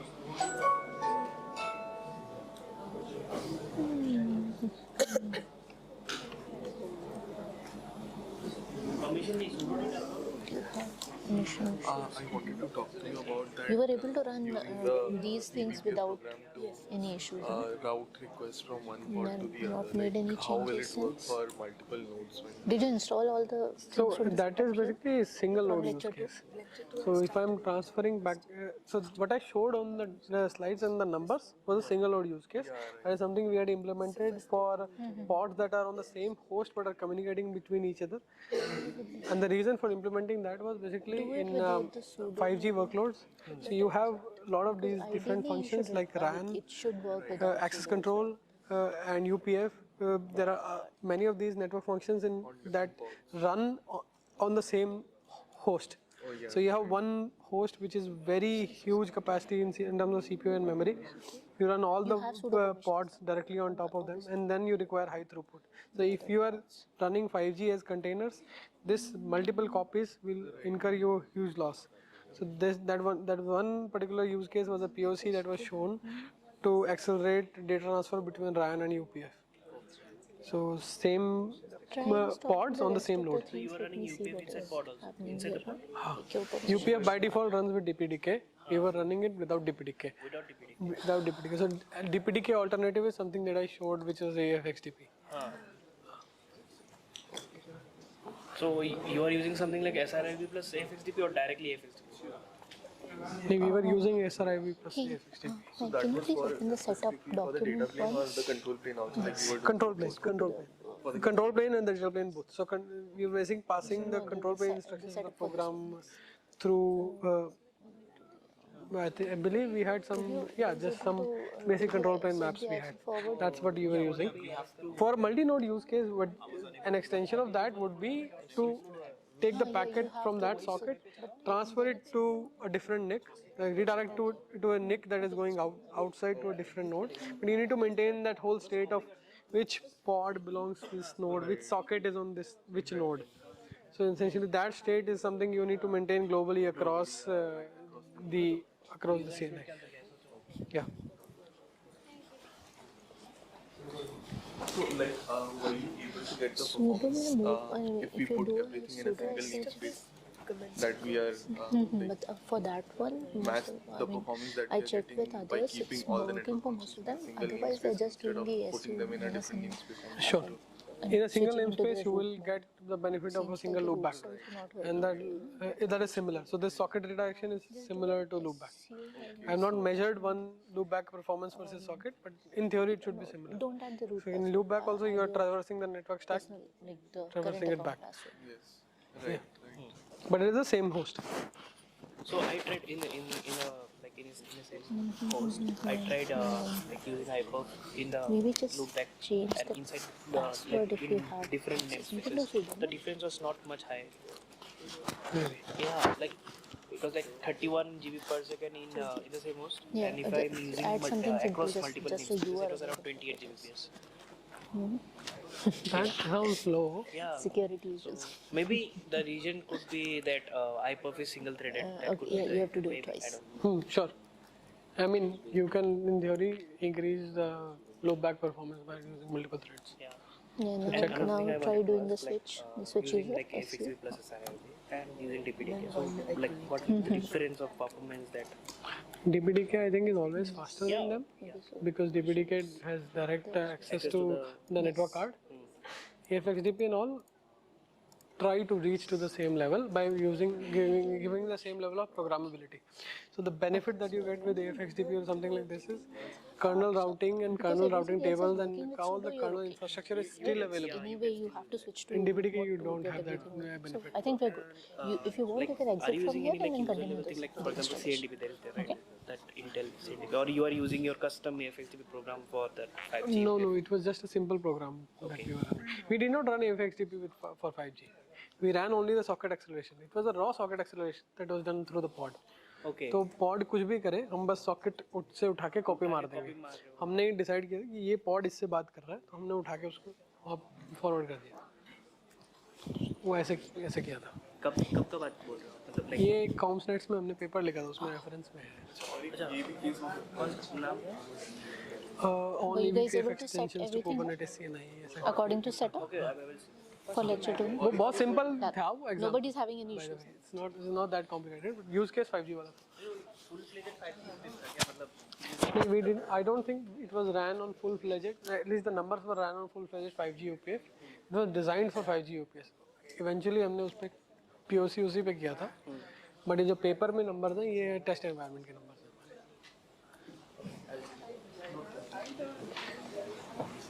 Hi. So have you guys done the setup? Okay. IP route for needs to be set Golang. क्या चीज़? IP line. Sorry, IP route. Does it needs to be set Golang or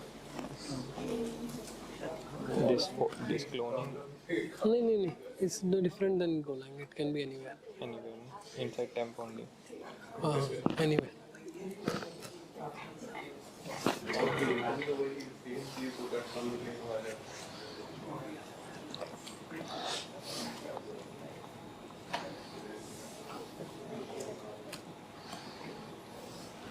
भाई 2 दिन बाद मतलब ऐसे मतलब भाई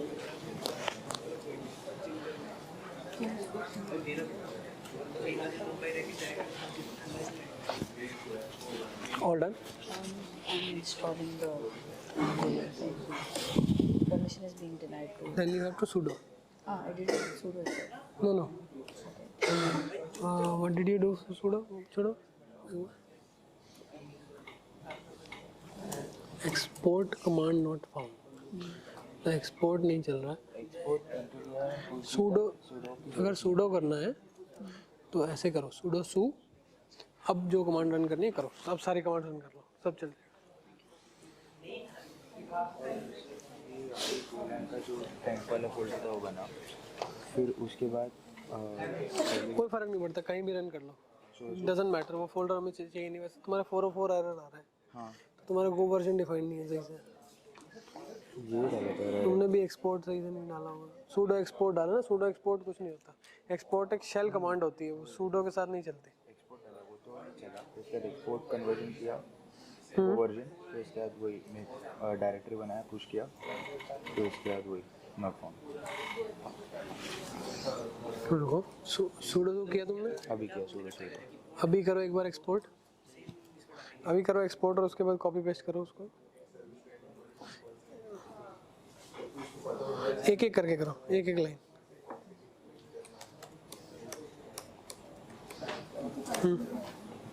अब करो मेक डियर. हाँ, तुम्हारा मेक डियर तो हुआ पड़ा है.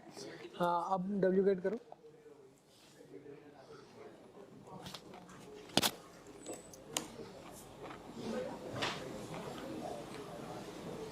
अरे क्या हो गया यार? Is there problems on the instructions? Oh, there is this which is not needed. Oh yeah.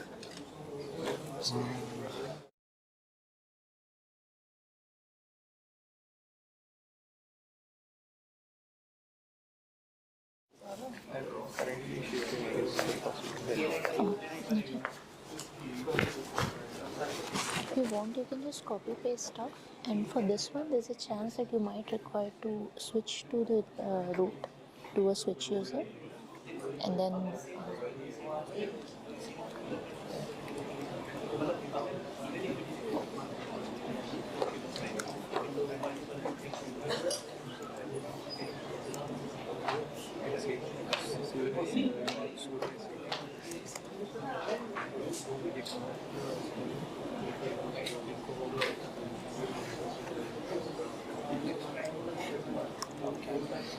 किसी को anybody has had problem installing Golang? There is an there's some extra slash here which you need to remove. Well, actually I think we can remove this line. If you are having any trouble installing Golang, just copy the instructions again. It should work now.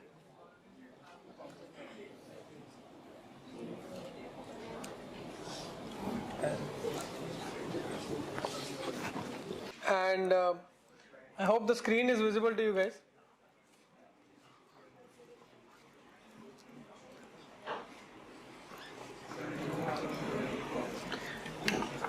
So in can we start? Yeah. Okay. So in this session our goal is to help how to learn eBPF programs. We'll start by writing a simple XDP program. We'll slowly build that program to be more useful. We'll slowly build that program to experience other things like maps, helper functions and everything. And then in the next session we'll do some real assignment on whatever you learn. So if you guys, so all of the steps that you need to do are present in this lecture 2/sections. There's section 1, 2, 3 that we need to do. If you guys have done them, it's good. If you guys not, you can follow along with me. So the first thing that we are doing is essentially cloning this repo. After cloning this repo, we have the make file, we have an eBPF code, and we have few readmes. So let's look at first the make file.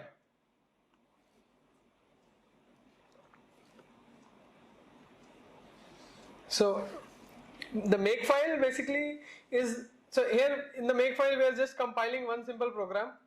The compilation process of this eBPF programs involve first a call to CLang compiler which emits from .eBPF.c code an eBPF intermediate representation, and then an LLC compiler which compiles this IR into architecture BPF as a probe as a position independent code into eBPF.o.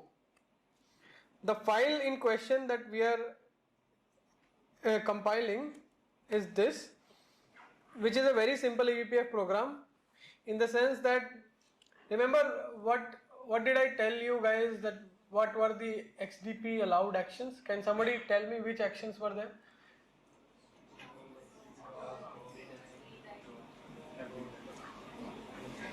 Yeah, so you have pass, drop, redirect, transmit and aborted. So this program which we are calling XDP allow, so this is an XDP allow function that we have written which takes in and structs XDP MD context. We'll go more into detail about what this context means later, but all it's doing is returning XDP pass. XDP pass means let the packet through. And by the way, one thing which I did not mention previously is any eBPF code that you write that gets loaded in the kernel needs to specially and specifically call out that its license is GPL, because Linux kernel will not accept any code other than GPL license code. And if you don't have this line calling out your license as GPL, this or on the top, the verifier will complain that the code is not GPL and it will not allow your code to load. Okay. Just one question. Yes. It's possible that I don't at all share my code with anyone, right? So I don't need any license in that case. Or is there any rule saying that? Yeah, basically if you are loading it into the kernel, the verifier will reject it if it is not GPL. Kernel itself is GPL, it doesn't allow any private code to be part of the Linux kernel. It's just the philosophy of Linux.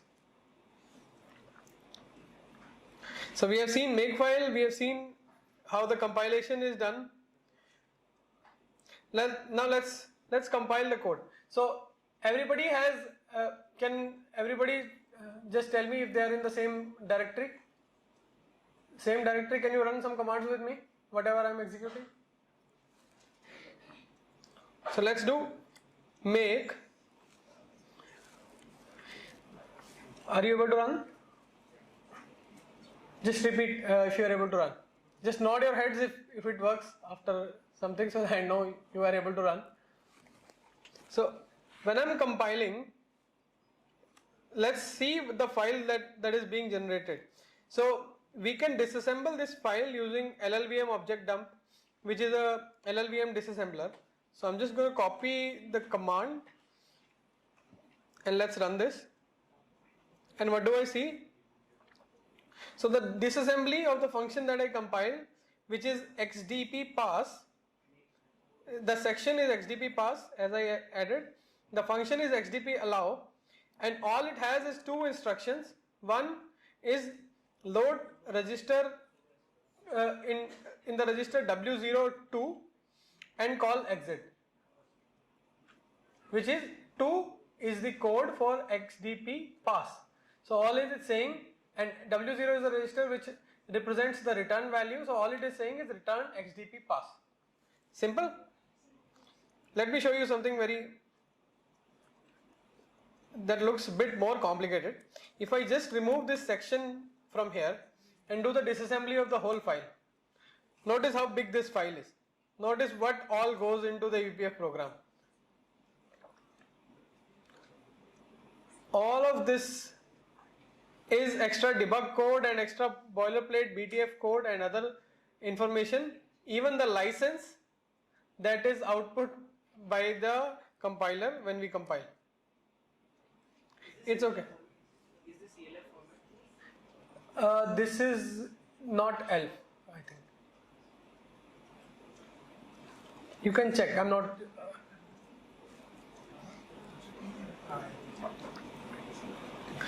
Now that we have written our own program, let's try to load our program. To load our program, we'll use, and in fact in this exercise we'll use a tool called BPF tool. BPF tool is one tool which is like a Swiss Army knife for eBPF programs.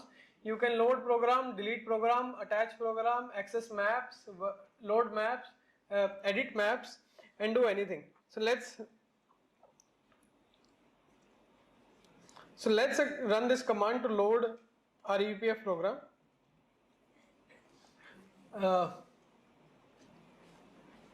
Okay, so what I'm running is BPF tool program load all. So load all BPF sections from this binary bin BPF eBPF.o, and this is the path that I'm giving to BPF tool to store my eBPF program handle. So eBPF program gets loaded into the kernel, and this path is where it is pinned at.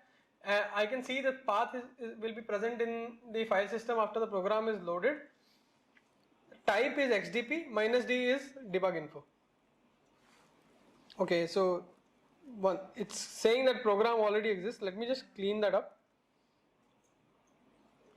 I must have worked with it before. So after I clean it and I try to load it again.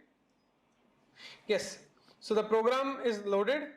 XDP allow pinned at this path. Program is loaded, and this is the verifier output. So verification time 22 microseconds, stack depth 0, process 2 instructions. There's a limit on the number of instructions. This is all coming from the verifier. Are all of us at the same point? Everybody able to run? How does it know the program? Program ID. Yeah, so how does it know You loaded the program. Program had a section name. That section name and the function name gets loaded there. So XDP allow is the function name that I added, and that is the same function that gets loaded in the program.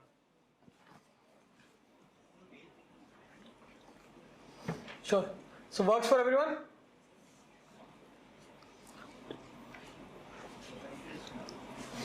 Now if I want to see where this program is loaded, I'm going to do BPF tool prog show.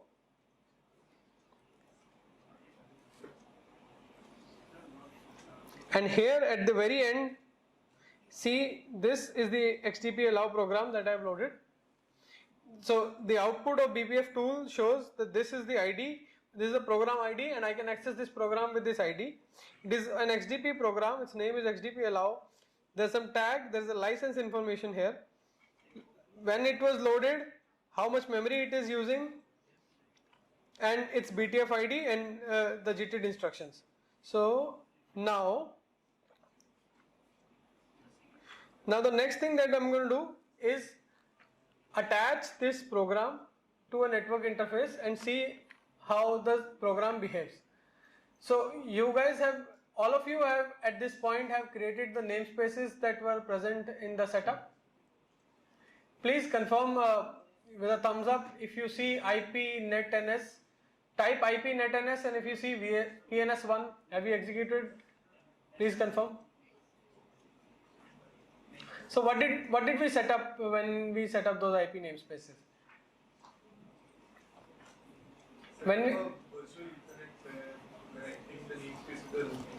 yeah, so essentially what we have set up, is a namespace called VNS1. We have added a virtual Ethernet called vPeer inside the namespace. There is a VETH1 outside the namespace, vPeer1 inside the namespace.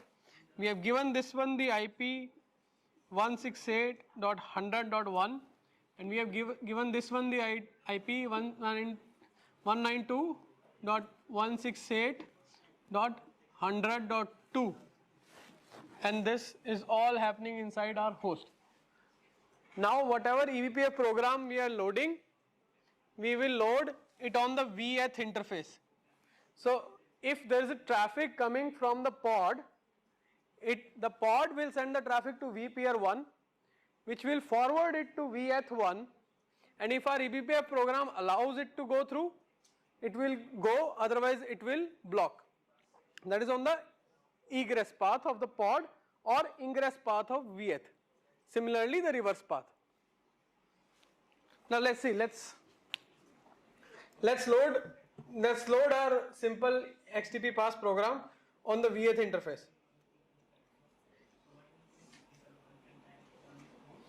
So I'm going to just copy the ID of this program that was loaded.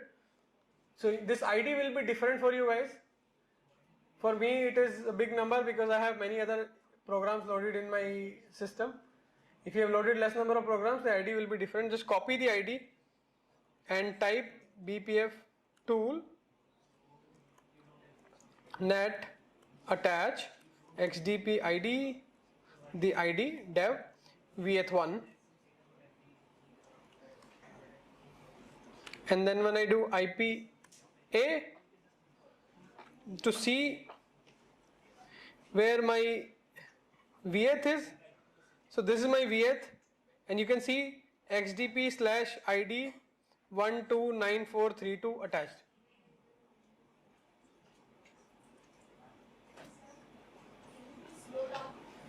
Sorry? The speed you mean? Yeah, people are not able to follow. Okay. So whenever I am asking, are you able to run? Are you able to follow? Please say yes or no. If you are not able to follow, please say no, so that I know when to slow down. So which step are you on? Okay, sure. Oh, I think it disconnected. Okay, let me reconnect this one second.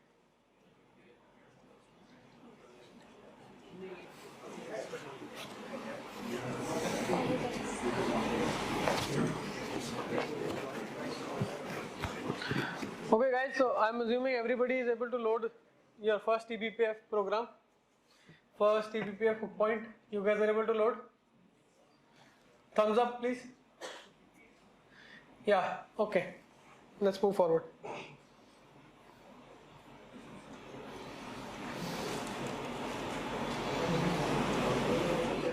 So now we have loaded, we have attached, as we can see, XDP ID 129432, which is the same as shown by BPF tool. So my XDP allow is loaded and attached to the hook point.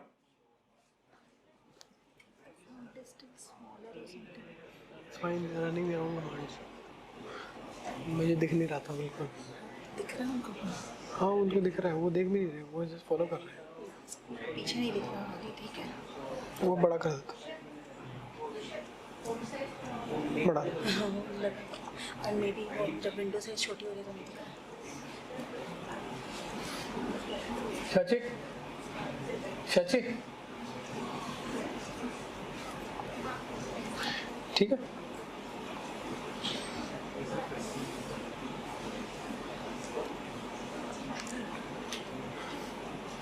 Now that our XDP program is loaded, let's see how traffic is behaving from and to the container. So if you can see the picture on the board, the VH in the host namespace has IP 100.1 and inside has IP 100.2. So from the host I'm executing ping 192.168.100.2.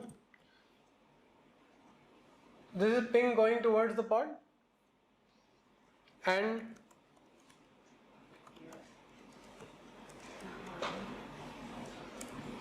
this is ping coming from the pod. Because our XDP program is XDP pass, our traffic is able to go through. How do we know, by the way, that this XDP pass is even working correctly? Because the traffic was going through before, traffic is going through now. So how do we make sure that the XDP program is working and it's not just that nothing is happening in the system? So what we'll do now is we'll change the program. So now let's change the program a little bit and add a print statement to it. So print statement again is added with the help of a eBPF helper. So I'm gonna just say BPF print K, and for fun I'm gonna just make this program from XDP pass to XDP drop, which will drop all traffic. So let's just say you shall not pass. This is the print, and my XDP I'm changing to drop. I save it.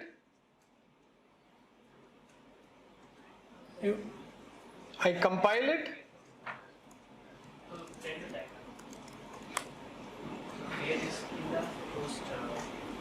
Everybody with me at this point? Program change.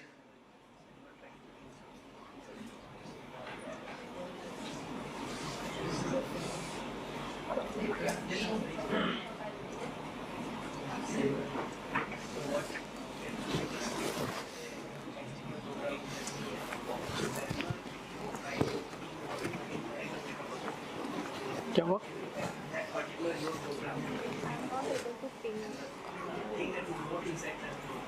It is going up to 100.1 but not 100.1. कहाँ नहीं जा रहा? 100.1. अच्छा, control से ही करो. Programme दिखाओ, तुमने load किया कुछ? दिखाओ मुझे. हाँ वो लोड हो गया. अच्छा तो एक काम करो, IP netns delete vns1 और ये सारी कमांड्स वगैरह रन कर दो.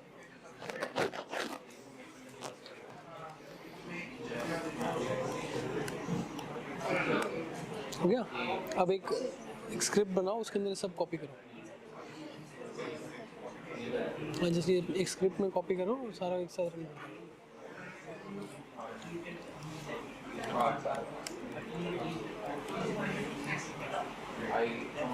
Just make it in the terminal, right? No, sudo क्यों? Write sudo su and then execute. Why are you typing sudo on behalf front of everything? Yeah. Now say type vi. Type करो एक second दो.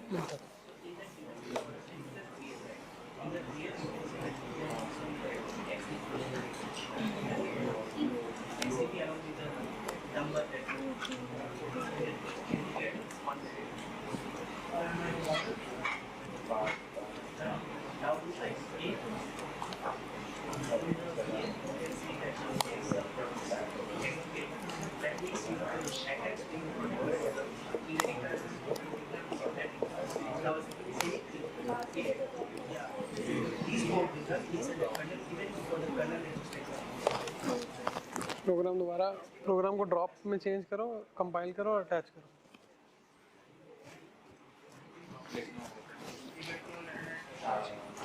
हो गया तुम्हारा? इसमें edit करने के बाद पिंग नहीं हो रहा है.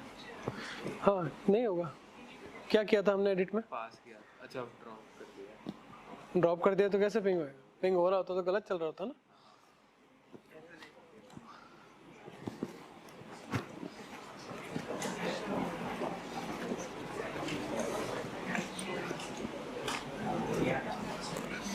So are you guys able to compile now?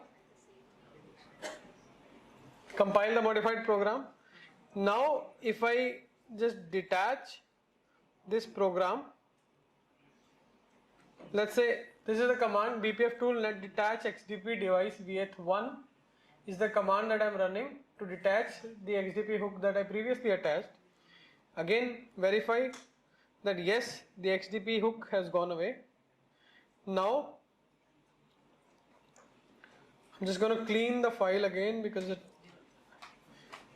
and again load and attach the program.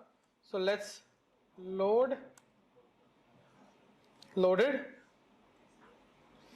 and attach. For attach I need to see which program, and then attach at the same vth. Now what have I attached? I have attached an XDP program that drops the traffic. Are you guys at the same point? Now if we do ping,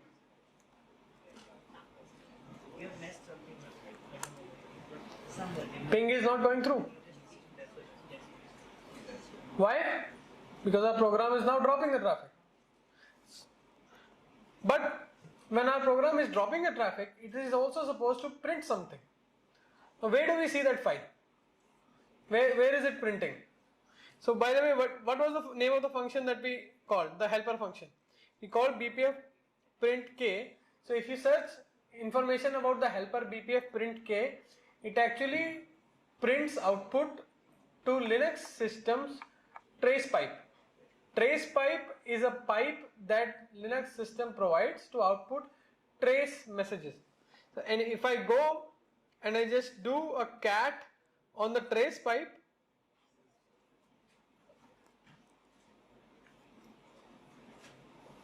well, there are my messages. You shall not pass. So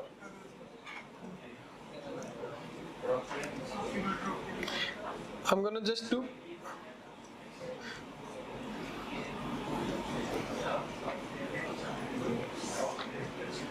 can you guys verify if you are able to see the print statements? So I do ping, it's not working. I do cat on sys kernel debug tracing and trace pipe, and there's the output from my BPF program. So now what have you learned here? So you have learned how to write a basic simple program. You have learned how to modify and compile that program, how to stop traffic, how to allow traffic to go, and how to add debug statements to the code and how to view the debug statements. So you can basically do simple debugging and write simple programs very easily now. Let's move on. So by the way, everybody done with section 1? Let's move on to section 2. Show of hands who has not done section 1 yet. Not done. Okay. किसका बचा है यहाँ पे? तुम दोनों का हो गया? Yours? हाँ करो अगर चल रहा है तो करो. कोई दिक्कत है? किससे खोला था? ये बंद करना आता है क्या तुम्हें? ये ऐसा सिस्टम हैंग हो रहा है, उसका तो क्या कर सकते हैं? Yours done? Yours done? Architecture जो किया था तुमने EBPF किया था प्रिंट के वो कहाँ पे चलते हैं गेम में ओके उस गेम का नाम है EBPF तो इसमें तुम अगर BPF कोड दोगे प्रिंट के ये बस करेक्ट अब दोबारा चलेगा हो गया ये पेन काम कर रहा है काम कर रहा ड्रॉप करने के बाद क्या बात है यार कैसे काम कर रहा है दिखाओ ये तो जादू है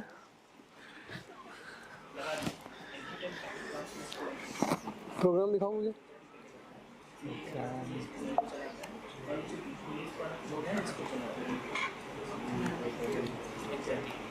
BPF नहीं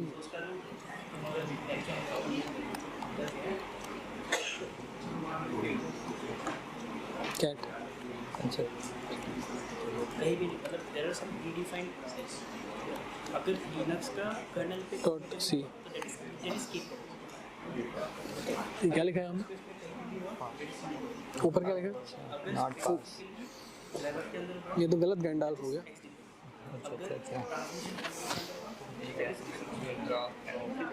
टीसी जो है ट्रांसमिशन कंट्रोल जो है वो इंग्लिश में भी है इंग्लिश में भी है दैट्स व्हाई दोनों में ड्राइवर में एंड टू में यही लॉजिक लगा के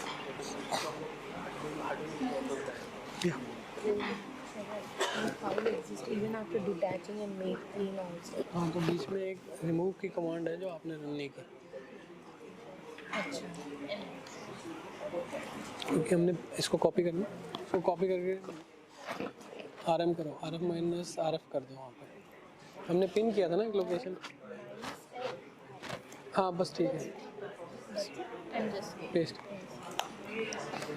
now have to again make load no doubt this one हाँ ठीक है now I have to see my ID BPF tool prog show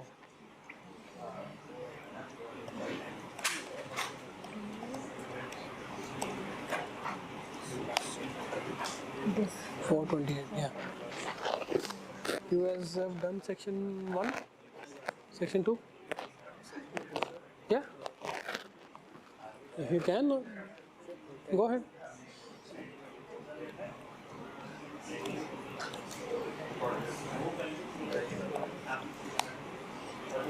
हो गया टच IPA अब पिंग चेक करो 168 डॉट 100.2 वहाँ देख लो अच्छा वो टेक्स्ट छोटा है दिखेगा 2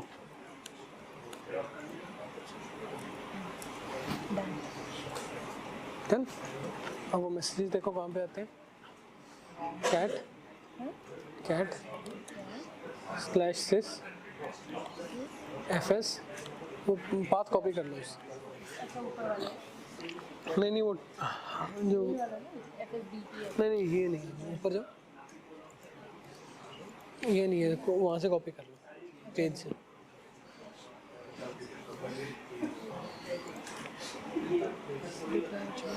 ये सब कर लिया है ये सब कर लिया ये करना हाँ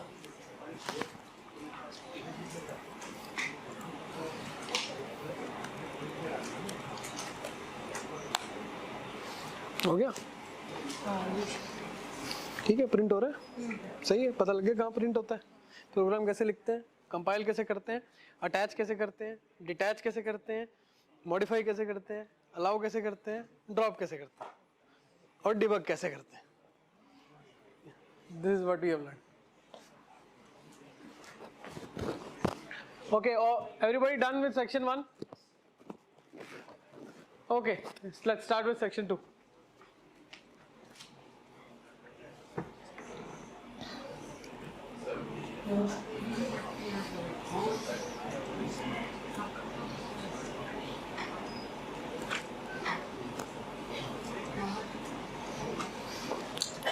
So in this section we will learn how to use eBPF maps. How do we define an eBPF map? How do we add data to the eBPF map? How do we take data out from the eBPF map?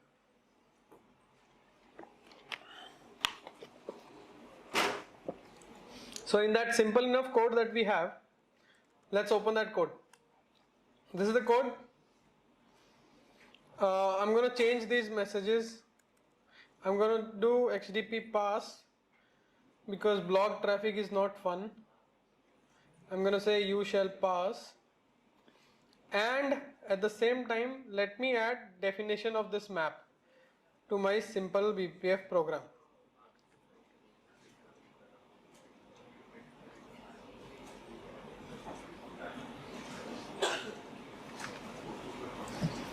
Okay, so what am I defining here? Everybody open the same page, is able to copy from the same link. Open setup2.md.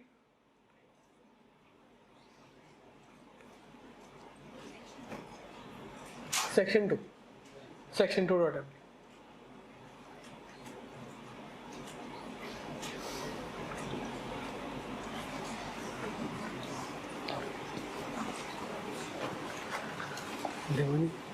Extra post office है, अगर किसी का compile नहीं हो रहा हो तो बता रहा हूँ. अच्छा, वो रहना चाहिए नहीं रहना चाहिए. Okay guys, I've just noticed that there's an extra apostrophe at the end of that code. Can you remove that before putting it?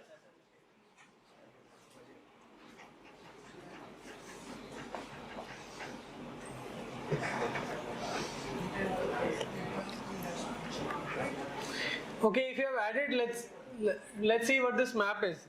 This map is called packet count. It is of map type hash. Its key is 32 bits and value is 64 bits. So what are we going to use this map for? Well, we can count the number of packets that are passing through this interface, and then keep updating the count as soon as we notice new packets coming in this interface. So let's write code to initialize this map and increment it. I will define a variable u32 key which I will initialize to 0 or set its value to 0. Why 0? Because the map has max elements 1. So I can use any key, I am just using 0.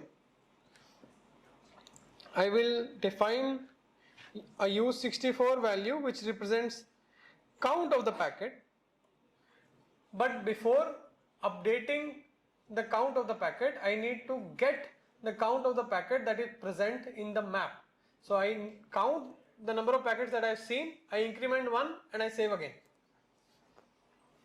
So to check, I am going to call the helper BPF map lookup element. I give address of the map, packet count and pointer to the key. Now why am I getting a u64 star here? Because this API returns a void star. I'm just going to typecast this to a u64, and if this returns a void star, what if it returns count to be null? We all know that if count is not null, what are we supposed to do? If count is not null, we are supposed to say count or star count plus equals to 1 and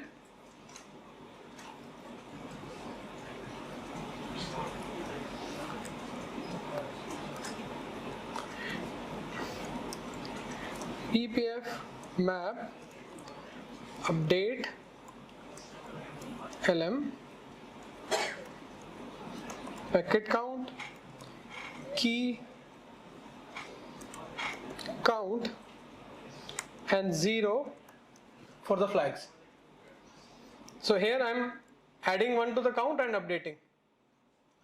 But if count is not there, what do I do now? If count is not even there in the hash map, I need to initialize it. Simple. How do I initialize it? I say u64 count, let's call this variable count, equal to 0, and then BPF map update lm packet count key count and 0. कौन से इस तरह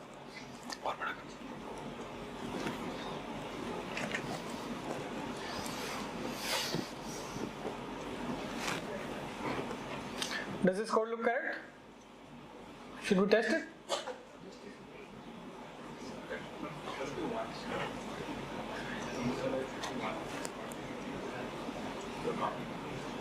Good point. It should be initialized to 1.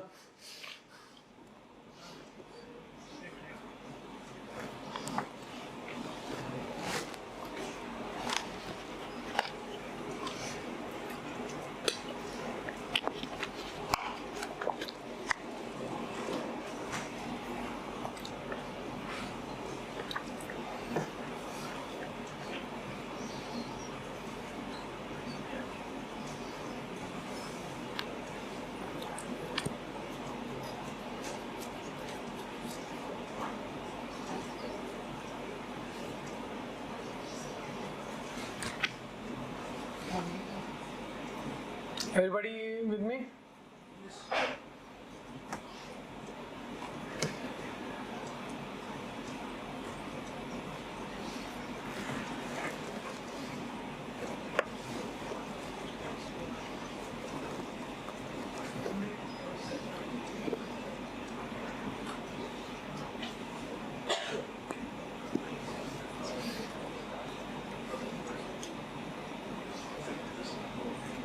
Any questions? Any questions here? वहाँ पे any questions? What's the meaning of 0 from that BPF update? That is an argument called flags. If you want to see more detail, open BPF tool, BPF map update LM on Google. It will show the Linux API or the libbpf API. Flag is something that you pass on how to update. So there are different flags that you can pass, like if this key doesn't exist before, then update. If any other CPU is not contending, then update. So all these things are there. So some of these flags that you can pass, 0 means no flags or default flags. Done. Done? आप तो आगे निकल गए.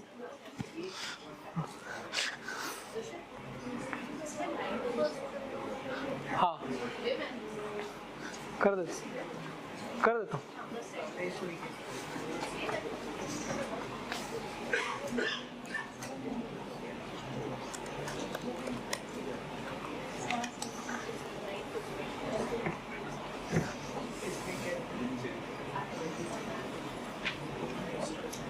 Okay, so if you guys have written this, can you compile and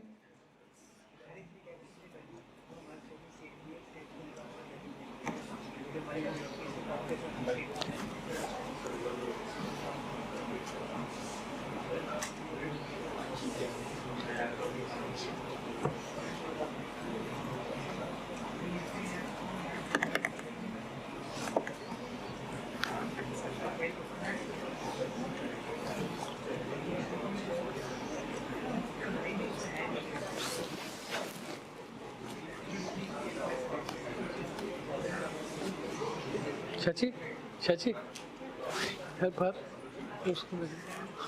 उसको थोड़ा effort लग रहा है.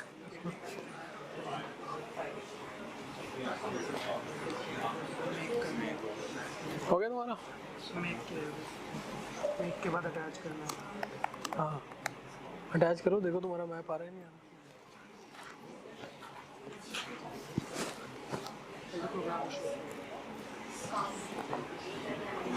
मेक हो गया?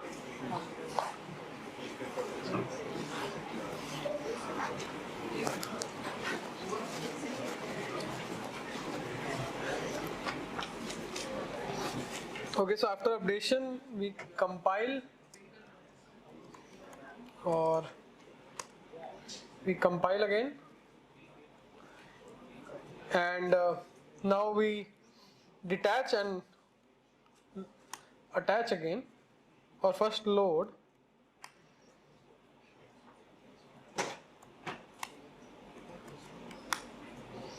Okay, so after loading, how do we see if the program is loaded?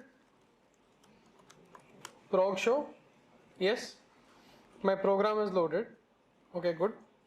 But now, this time when I am doing BPF tool prog show, are you guys seeing the screen? When I am doing BPF tool prog show, what is this extra map ID that is coming here? This is the map that I have initialized. So if I say BPF tool map show, I can see where is my packet count map. Here is my packet count map. So 37297 is the same ID.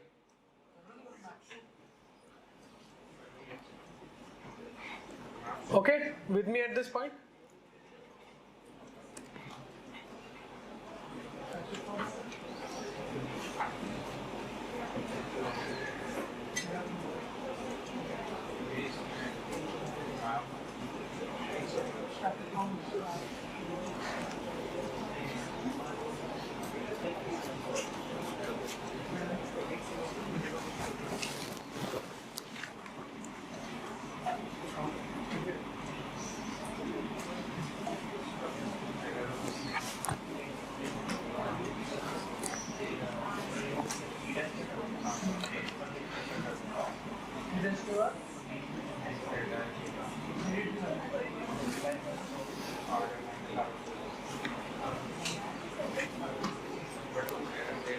सबको map दिखाई दे रहा है?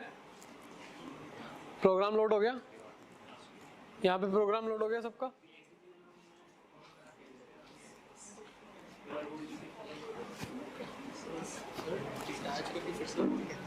हाँ, detach करके फिर से attach करना होता है. लोड तो ऐसे भी कर सकते हो.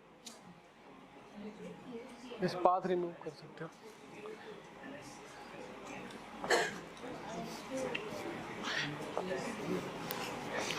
You are a student? You are joining new? Yeah, so Mukulika Okay. I think we met before also. Yes, in conference. Oh, okay. But I also queried you about eBPF only and then. Oh yeah, sure. I remember. That's how I remember you. Yes, sure. Yeah. So I'm basically in between this session, but it's a hands-on session. This particular one, you can take a link to the repo, and it has all the instructions. You can follow that as well if you have just joined. In my one system, I have set up ready, so I'm planning to use that. Sure. Otherwise, you can sit someone else. चल रहा है? आगे command run करो, map देखो. Ping करना जरूरी नहीं है. फिर यही लोग हैं जो मतलब यहाँ पे फाइल खोल के उससे पढ़ के कर रहे हैं. सही, good, going good. Okay, now whatever I was saying means going good. You guys are doing good is what it meant.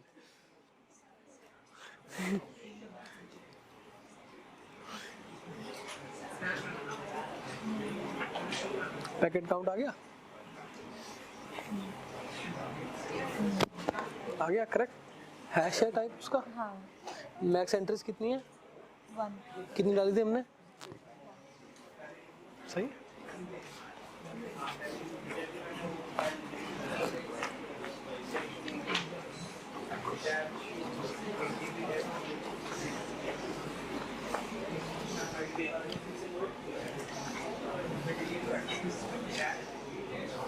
Okay, now I'm going to quickly show you something, and then I'm going. Okay, now quickly, if you guys have all been able to compile the map and see the map available, I'm going to quickly show you how the map is getting updated, and then I'm going to give you an exercise and 15 minutes to do the exercise. So I run BPF tool map dump to dump the contents of the map. I pass the map ID. So ID, which is the packet count. What is it showing? Empty. Why? Because we have not initialized our hash map yet. Let's see. Our XDP program is not attached yet. Let's attach it.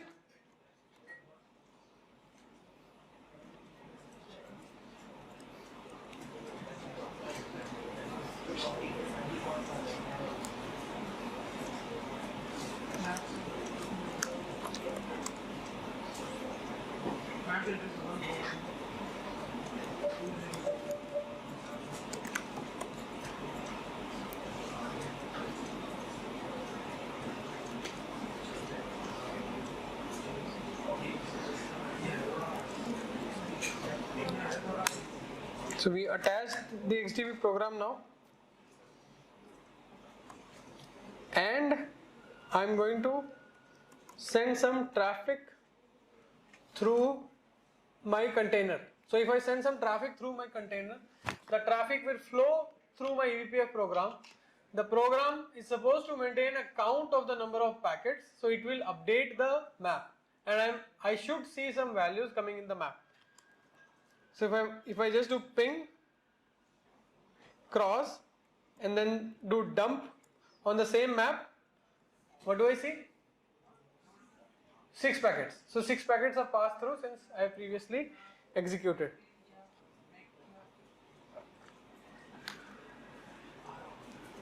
So this is all clear to you guys? How we dump the map, how we see in the values. So now all of you have a piece of code which has an eBPF map inside it.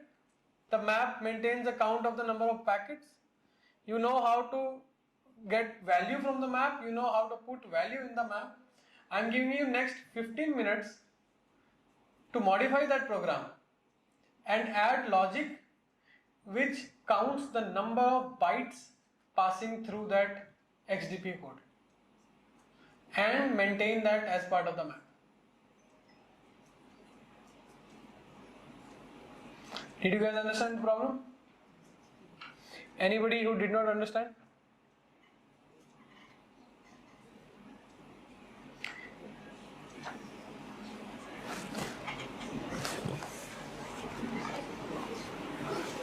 ये आपका last evaluation होगा, बता दो problem समझ में नहीं आई तो.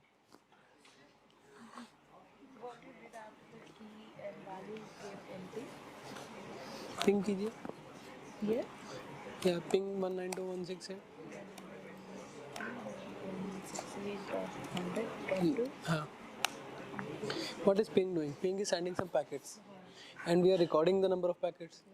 So if I exit this, okay, and then again I have to check. And then again you dump. Okay, dump ID that is that I checked.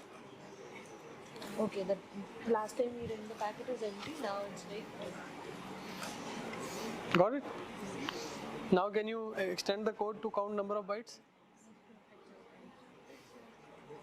Sure. Open the. Tell me how you will extend. उधर pinging खाली आ रहा है. अच्छा, attached है programme? Attach नहीं लग रहा programme. IP A करो. अटैच नहीं है ना? ओके. लोड करके अटैच भी तो करना है. पता कैसे चला अटैच? वापस जाओ. ये इधर दिखता है. नहीं, यहाँ भी दिखता है. और इसको देख के ऐसे पता लगा ये पिंग का टाइम है ना 0.062 है. अगर मैं इसमें प्रिंट करने लगूँगा ना 100 जुड़ जाएगा इसका. इतना स्लो होता है प्रिंट. अभी अटैच करो, प्रिंट स्टेटमेंट हटाओ, उतना ही रहेगा. अटैच करो, प्रिंट स्टेटमेंट जोड़ो, बढ़ जाएगा. प्रिंट में टाइम लगता है. That's how I know. कर दिया तुमने? अच्छा. पहले चल रहा था, फिर लोड नहीं हो रहा. पहले चल रहा था, फिर लोड चेंज करने के बाद. कोड कंपाइल हो रहा है, वेरीफाई वेरीफाई कब करता है, बाद अटैच करने के टाइम? हाँ, लोड के टाइम। हाँ, तो कोड में गलती है।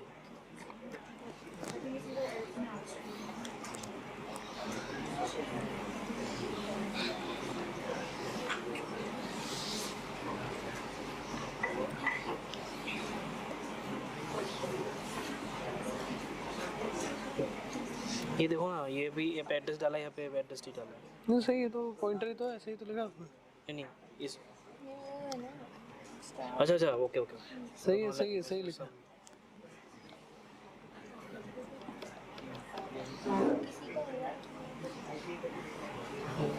अच्छा, मैं समझ गया ये क्या है। ये पुराना कर्नल होगा, ये न्यू मैप डेफिनेशन है इसको। हाँ, इसे न्यू मैप डेफिनेशन है, इसको BPF LM का डेफिनेशन में शिफ्ट करेंगे ना। तुम्हें मालूम है? नहीं तो एक काम करो, फिल्टर से कॉपी कर लो मैप। हाँ, वो भी कर सकते BPF LM तुम कॉपी करके ये स्ट्रक्चर इनका चेंज करवा दो, ठीक है। चल जाना चाहिए उससे। मुझे दिखा क्या कर रही थी, फिर देखना है। हाँ ठीक है, तुम्हारा भी यही एरर आ रहा है सेम। हाँ वो मैप्स तक। तो ये जो लिब BPF जिसमें हम ये कोड लिखते हैं ना, that changes with the kernel version. So the way this particular example is written is like a newer kernel version example. So maybe it's not compiling for you. ये वाला पुराना वाला है। ये वाला तो डायरेक्ट, ये नहीं है, ये नहीं है डायरेक्ट। मैं बता रहा हूँ तुम्हें। eBPF प्रोग्राम वही खोलो तुम, वो रेपो खोलो मेरी वाली। अच्छा, इसमें लेक्चर 3 खोलो, इसमें फिल्टर खोलो, eBPF खोलो, ड्रॉप खोलो, ऊपर जाओ, ये कॉपी कर लो। अलग क्या है इसमें? BPF अच्छा, हाँ बहुत अलग है। और ऊपर जाओ एक बार, इसका इंक्लूड भी आता है। ऊपर जाओ, बताता हूँ मैं। ये IP राउट 2 ये इंक्लूड कर देना, IP राउट 2/BPFL उसके अंदर वहाँ। मैंने जितना बार भी चलाया हम लोग का कर्नल वर्जन 6.4 था। हाँ, तो उनको नहीं पता होता है। 22 is invalid argument. Invalid argument तब आता है जब तुम पास गलत वैल्यू कर रहे हो, तो मोस्ट लाइकली मैप डेफिनेशन गलत जा रही है, इसलिए वेरीफाइड लोड नहीं कर रहा। It doesn't know. Good. You're able to. I guess. Yeah. Tell me. I'm not sure if you're doing it right, but I put it in a struct because we have two data now. Correct. Value and bytes. But I'm not sure how to get the size of a byte. How many bytes a path is? Good doubt. Very good doubt. So I just put. So you are in the correct path. There are two things wrong here. One thing is, so bytes should not be here. The value, the type of value is now size of struct pair. So we can do that now. Yeah. Type of value is struct pair. Or pair maybe. Can do this. Just pair. Okay, fine. Looks okay. Type of value is pair, correct? And value pointing to or whatever you are getting, vals pointing to value plus equals to 1. Value is, I guess, count. Or you can say that is count. And bytes, Okay. if you want to count, Okay, I'll just change this to the count thing. bytes you count. So go on Google and search XDPMD. Okay. Search. Or can I just like open the header file? Yeah. So data n. So data n minus data is what? Size. Okay, got it. Very nice.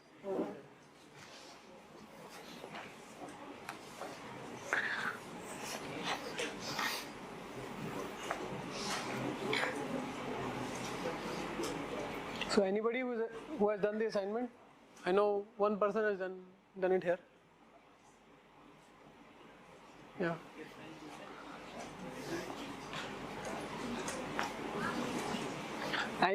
Anybody who is doing the assignment?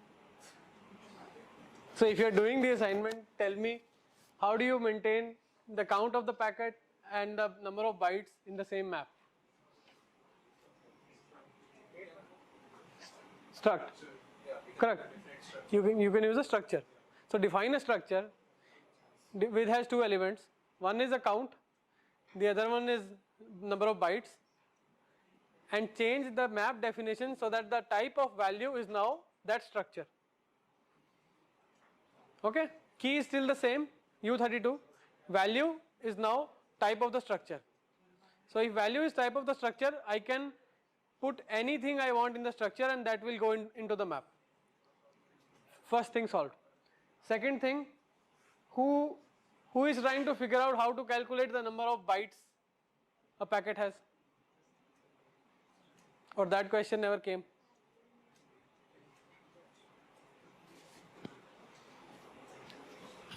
Any idea? Context should have something for that. Very nice. So XDP context that we are getting, XDP MD context that we are getting has two values. One is a data, one is data end. What is bytes? Data end minus data. Now solve it fast and show me the output.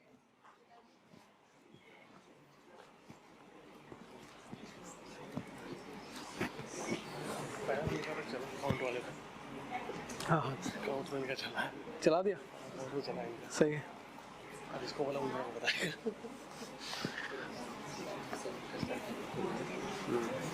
आपको समझ आ रहा है कुछ मतलब कोई doubt है तो बताइए अरे नहीं कोई बात नहीं डाउट है तो बताइए हम डाउट सॉल्व करने के लिए तो हैं और क्या सबके कर रहे हैं यार आपके भी करेंगे आप भी पूछ सकते हो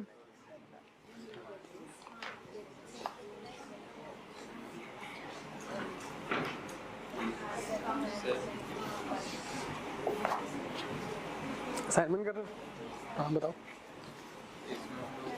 और स्ट्रक्ट बना रहे हैं जिसमें हम लोग स्टोर इसमें ऐसा नहीं लिखना ये स्ट्रक्ट है इसमें स्ट्रक्ट ऐसे थोड़ी डिफाइन होते हैं स्ट्रक्ट कैसे डिफाइन होते हैं सीखे कैसे भाई वो मैप डेफिनेशन डिफाइंड है वो मैप की डेफिनेशन है वो ऐसे मैप डिफाइन करते हैं स्ट्रक्ट नॉर्मल होता है हाँ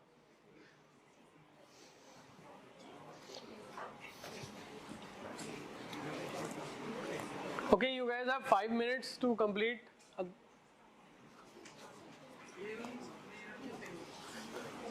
Struct कैसे लिखते हो सी में लिख के दिखाओ मुझे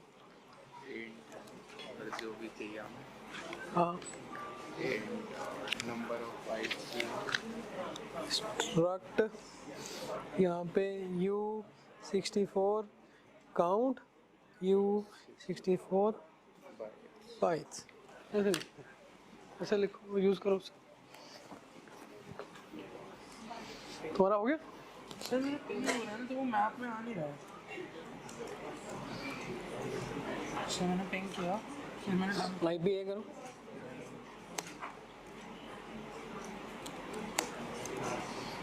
प्रोग्राम अटैच है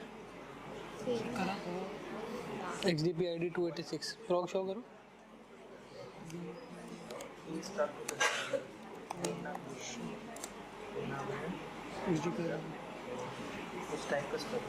अच्छा दिखाओ एक बार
अरे कहाँ चला गया अच्छा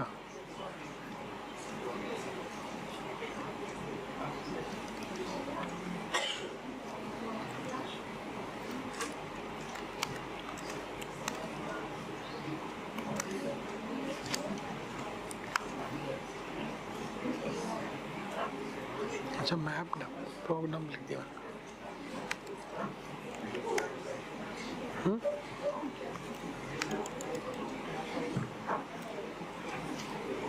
किसको पिंग कर रहे थे? 1.1 को पिंग कर रहे थे? 1 तो खुद ही इंटरफेस है, उसको क्यों कर रहे हो? अंदर वाले को करो। देखते हैं प्रिंट आएंगे।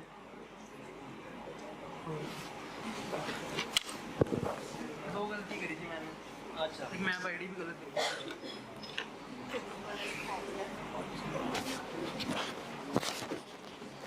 करो, मैं दोस्त असाइनमेंट कर रहा, तुम भी करो।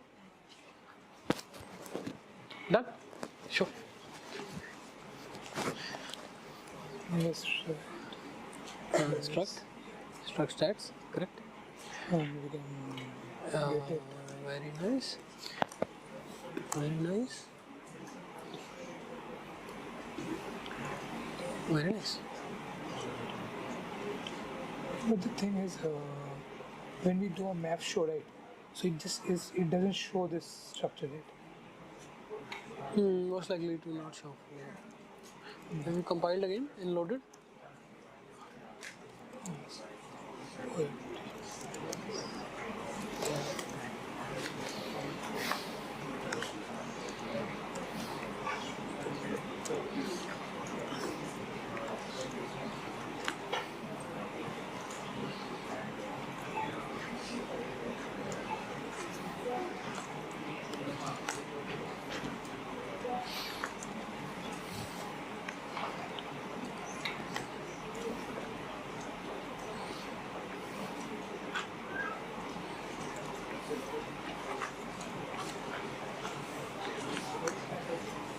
Repeat it again once. Done? मैं बताया तो था data and manage data. So this is like void star. Can you subtract like this?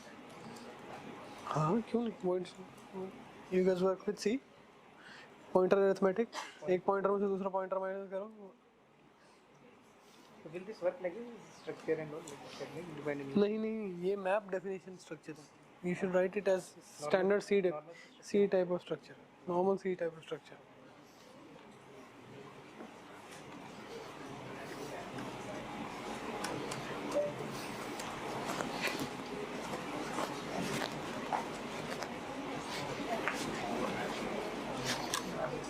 By the way, guys, we should break now. So if you guys, Rinku, अभी break है बाद में? We are not done technically, but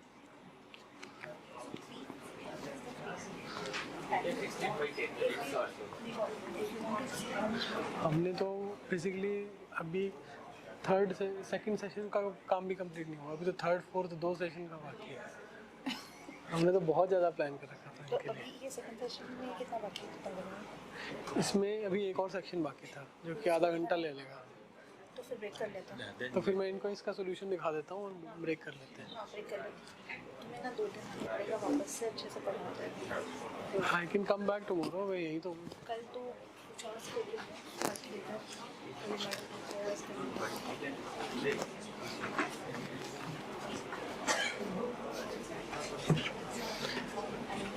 actually you know I will just give them overview of the slides. I will give them assignments और बाद में मेरे से assignments करवा सकते हैं क्योंकि मैं लगभग 6-7 लोग ऐसे देख लिए हैं जो कि कर पा रहे हैं, which is I think a win for me. तो अगर वो assignment करके ले आए ये लोग, उतना सीख जाए तो भी बहुत अच्छा है मेरे लिए। आज के लिए दे दो, कल करके ले लेंगे या फिर बाद में कनेक्ट करेंगे उनके से। हाँ ऐसे ही मैं बोल दूँगा कि मेरे को assignment दिखा के सबमिट करो मेरे को। हाँ दिल्ली में कब तक? दिल्ली में तो जस्ट सैटरडे में गोइंग बैक बैंगलोर। या हाँ मतलब स्लैक चैनल पे हूँ ना, भेज देंगे, मुझे क्या दिक्कत है, असाइनमेंट ही तो है। They can put it on GitHub and show me, I will tell them सही है नहीं। वैसे कर Chachi is in Delhi though, if you want her to come.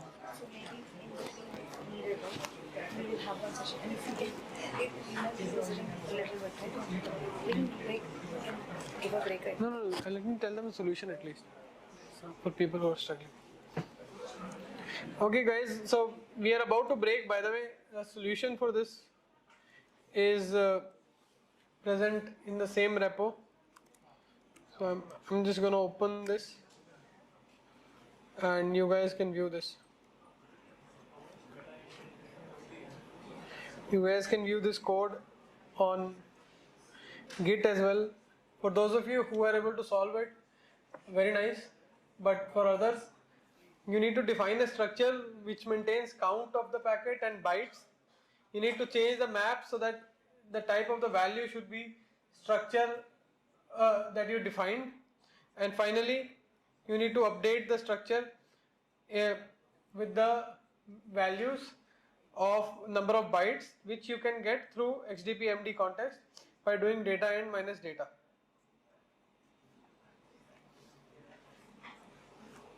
Okay, so if any of you wants to discuss this or are still running, you can, otherwise we can break for 15 minutes.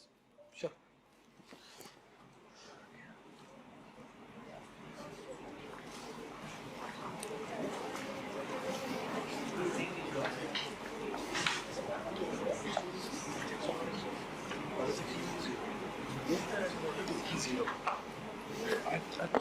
Understood. Is there a key with value 0? So goes to the map, search, okay, there is no key with value 0. So now it will update. It will come here because the pointer return is null. हम जावा करते हैं नहीं ये बस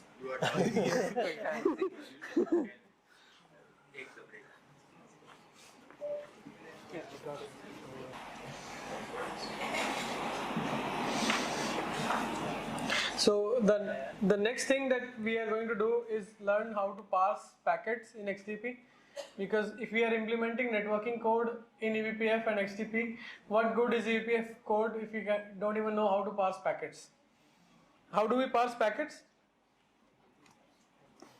So packets are laid down in or headers are laid down in a packet as per the OSI model. So you guys know OSI model? Yeah. So first there will be physical layer, data link layer, network layer, transport layer, and the headers will be arranged in a similar fashion, that there will be Ethernet header in a packet, there will be IP header, there will be layer 4 header, TCP header, and finally the other headers. Whenever we want to check any header or use any header from a packet, we need to verify its pointer before accessing that. There is something that I mentioned previously in the first session as well, that eBPF verifier needs you to check bounds of any pointer by calling something like this, where you check if data plus size of Ethernet is more than data end, then drop the packet, which means anything that I am trying to access in eth header can lie outside of the packet scratchpad, which means drop the packet. So whichever code we are writing, we are writing to parse any header, say Ethernet header or IP header, we need to make sure that we have a bound checking implemented there. Also, now using this knowledge, we'll write code to parse packets, and we'll write code to count the number of ICMP packets. ICMP is ping. Okay, so let's do that. So I have opened here the section 3 of this exercise, and in section 3 we'll start first by writing how to parse the Ethernet header. How do we parse the Ethernet header? Let's open the code. So I have the code. So this is the code that was calculating the count of the packets. This does not have the added assignment that I gave you to count the number of bytes. I am hoping all of you have by now added the number of bytes as well to this function, and will keep modifying that same assignment. But for me, what I am doing here, so let's see how do you define Ethernet header? In Linux, Ethernet header is eth header star eth. Before that, let me define two pointers. So I am defining a data equal to void star context pointing to data. This is because context pointing to data is a type U32, so I am casting it to long, and then I am casting it to void star because void star pointer is long. void star data end equal to void star and long and context pointing to data end. Now I will say at struct at header star at equal to data. And how do we get the protocol, or what is the protocol in Ethernet header? So protocol in Ethernet header will represent the protocol of the next header. So at H proto. So I'm gonna say U32 proto equal to ETH pointing to H proto.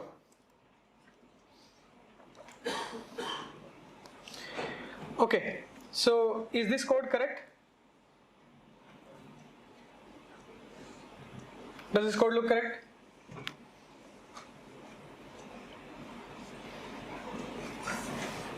Can anybody point out any error?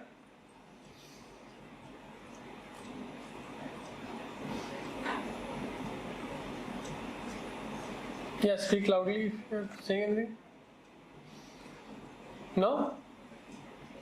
How many times did I tell you guys that there is a bound check that we need to add? So let's make sure we have a bounds check before accessing the Ethernet pointer. Or if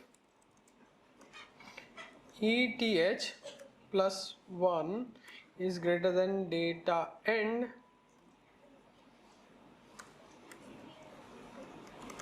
return XDP pass. If this packet doesn't even have Ethernet header, I don't know what this packet is. I'm just gonna let it pass. Now I can access the proto inside Ethernet header as U32 proto is ETH pointing to H proto. But do you guys know what is the order of bytes? Do you guys know what is the order of bytes of a packet in the network? Anybody? And what is the order of bytes in host? Little endian. So there is a difference of endianness, right? We need to encounter that. So when a packet is coming, because this is XDP, this is a raw packet that is coming to us, I'm going to say BPF N2 HL, convert network to host long. This is a helper that I'm calling to decode the protocol. Okay, I need some more libraries alongside it which have the packet definitions. So I'm just going to copy paste them.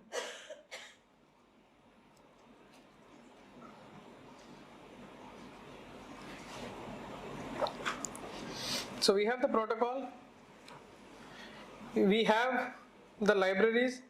Now what do we need to check? We need to check if proto is not equal to IP proto ICMP. Let me just check if this is the correct one. How do we verify, how do we check if the packet is ICMP? We check the protocol. If the ICMP protocol is there, it's ICMP. So ICMP, so IP proto ICMP. Yes. So IP proto ICMP is the identifier which denotes the protocol of ICMP packets. So I'm just going to say is not ICMP. Again, return XDP pass. Now this code will only calculate ICMP packet count. And hopefully, if you guys have been following, your code will calculate ICMP packet count in the ICMP packet bytes.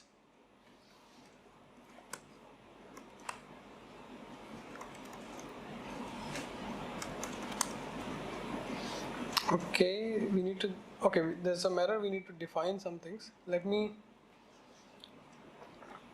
just do that. Where is this helper?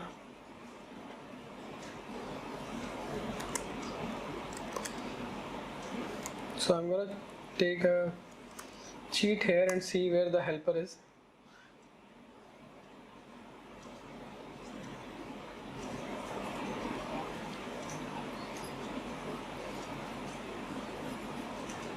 Okay, my bad. Nobody pointed out this error to me that ICMP is at layer 4. It is after IP, so we need to pass the IP header before saying that the protocol is ICMP or not. So what we can see here is we first parse at Ethernet header. We check the bounds of the Ethernet header. We point a pointer to after the Ethernet header. So if we have passed from data plus Ethernet header, now we'll start at data plus Ethernet header, and the IP header will be present there. So I'm parsing the next header struct IP header is address of the next header.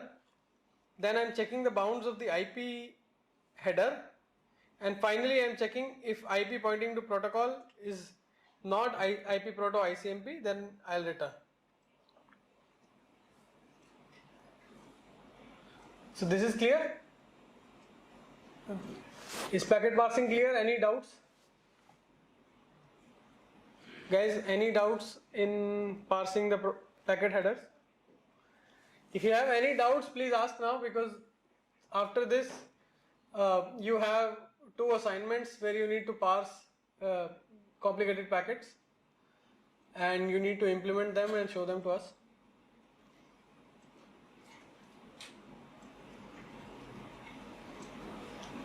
All good? Okay. Then can you guys implement this and show this to me? Run this and show this to me.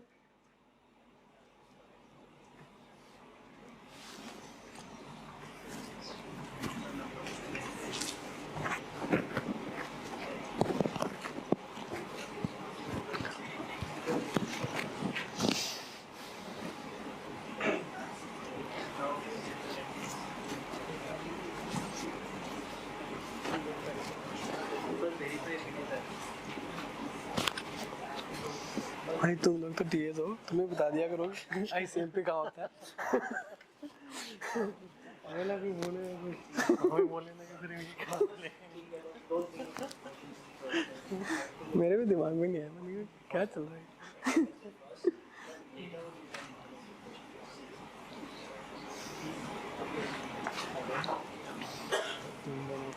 Now check if the protocol is IP.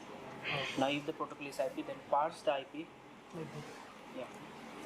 Okay. Long side. Okay.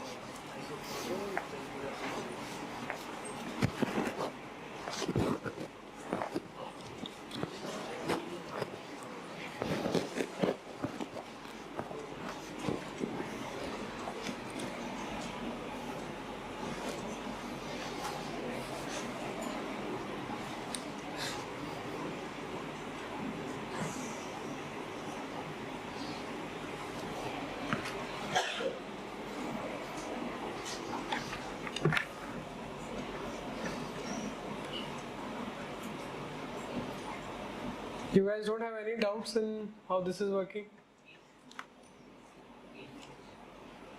By the way, there's a check that we need to add here.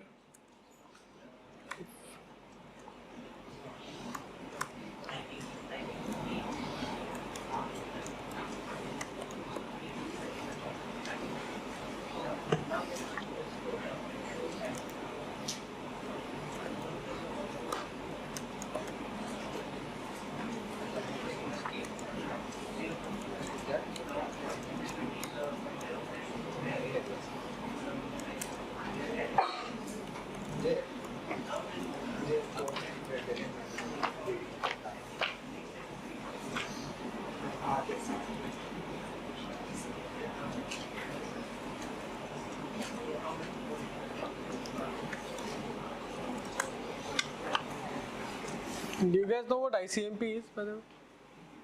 How many of you don't know ICMP?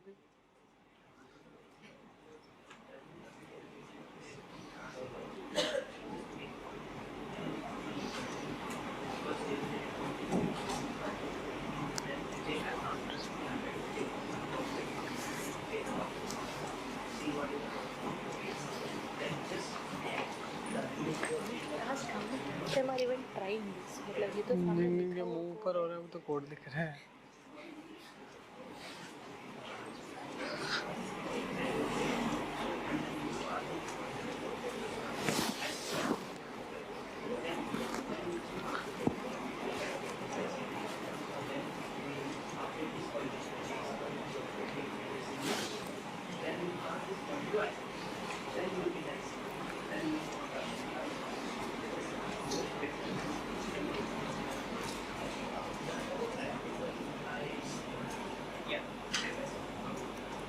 Okay guys, let me know if we can move forward.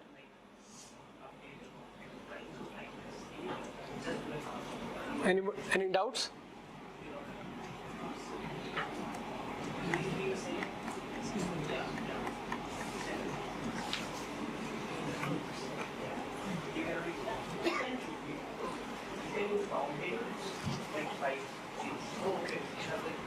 Yeah. But you can do that. Before the loop, you can read. I think there is some loop के लिए क्या add करना पड़ता है? Unroll something. Pragma, #pragma unroll. So if you do that, loop can be used, but bounded loop. Can we use like a constant for this because it's just ping, right? Sorry? Is there a constant length of bytes that you can pass? Yeah, so that's why you are using that. So you can get a size of, for example, IP.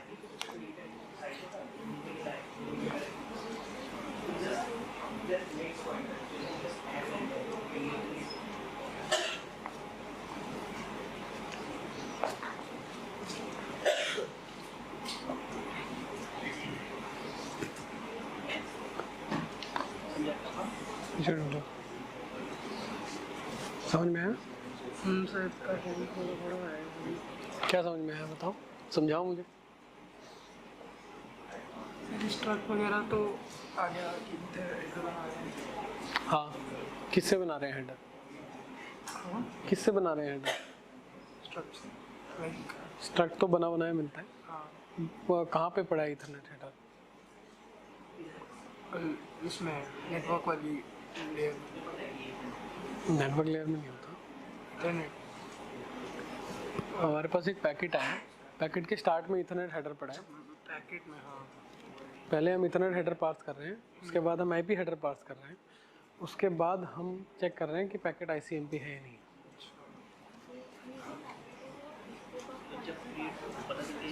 XDP MD, क्योंकि ये XDP programme है, escape बफ नहीं.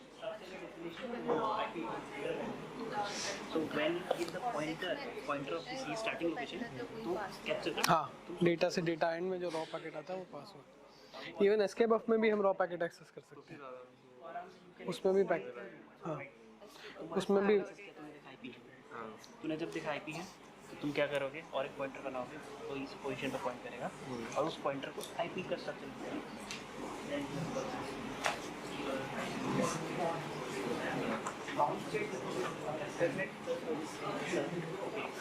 English header, right? We're writing the size of the bytes. That should be greater than data end. Like it should go beyond the end of the packet. No, it should be less than. If it is greater than that, then I'm saying I'm not executing further. If I execute further, then it will be a segmentation fault in my code.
The code? ठीक है, उस पे चला.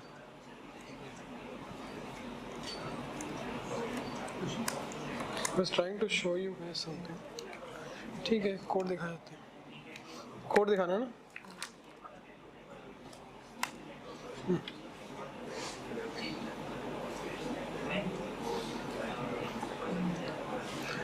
आप लोगों को code समझ आ गया? If you guys have understood the code, then can you write it on your own?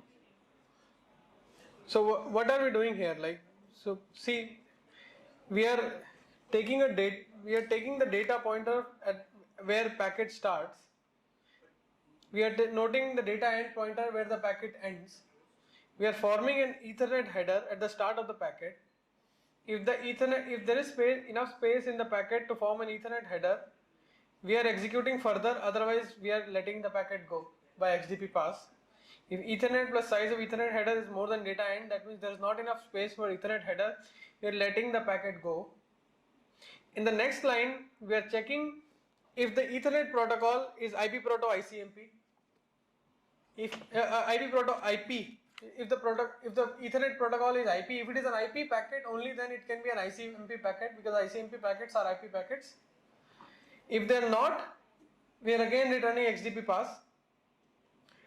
Then we are taking a space at the end of the Ethernet header, which is the void star next header. We are trying to construct an IP header at that location by saying struct IP header / IP equals to next header, and again we are doing one bound check on the IP header. If IP header plus size of the IP header is more than data end, then again it is an ill-formed IP header. So we are doing an XDP pass again. Now finally, when we have access to the IP header after two bounds checks and passing two packet headers, Ethernet and IP, we can check if the IP protocol is ICMP. If it is not ICMP, if it is TCP, UDP, anything, we are letting the packet pass. If it is ICMP, we are counting its bytes and the key. One simple thing that I can show you here is, so let me just compile this and load this. It's loading, correct? Now let me do one thing. If I remove this bounce check,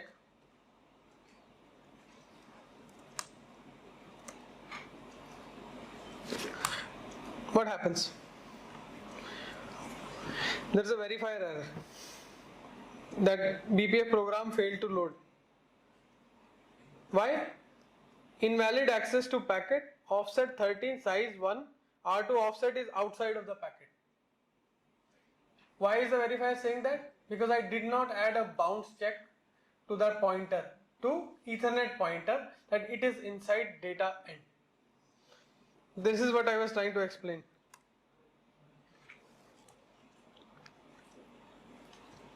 So now, if you guys have understood, I want you to basically write this code on your own, execute and show this once.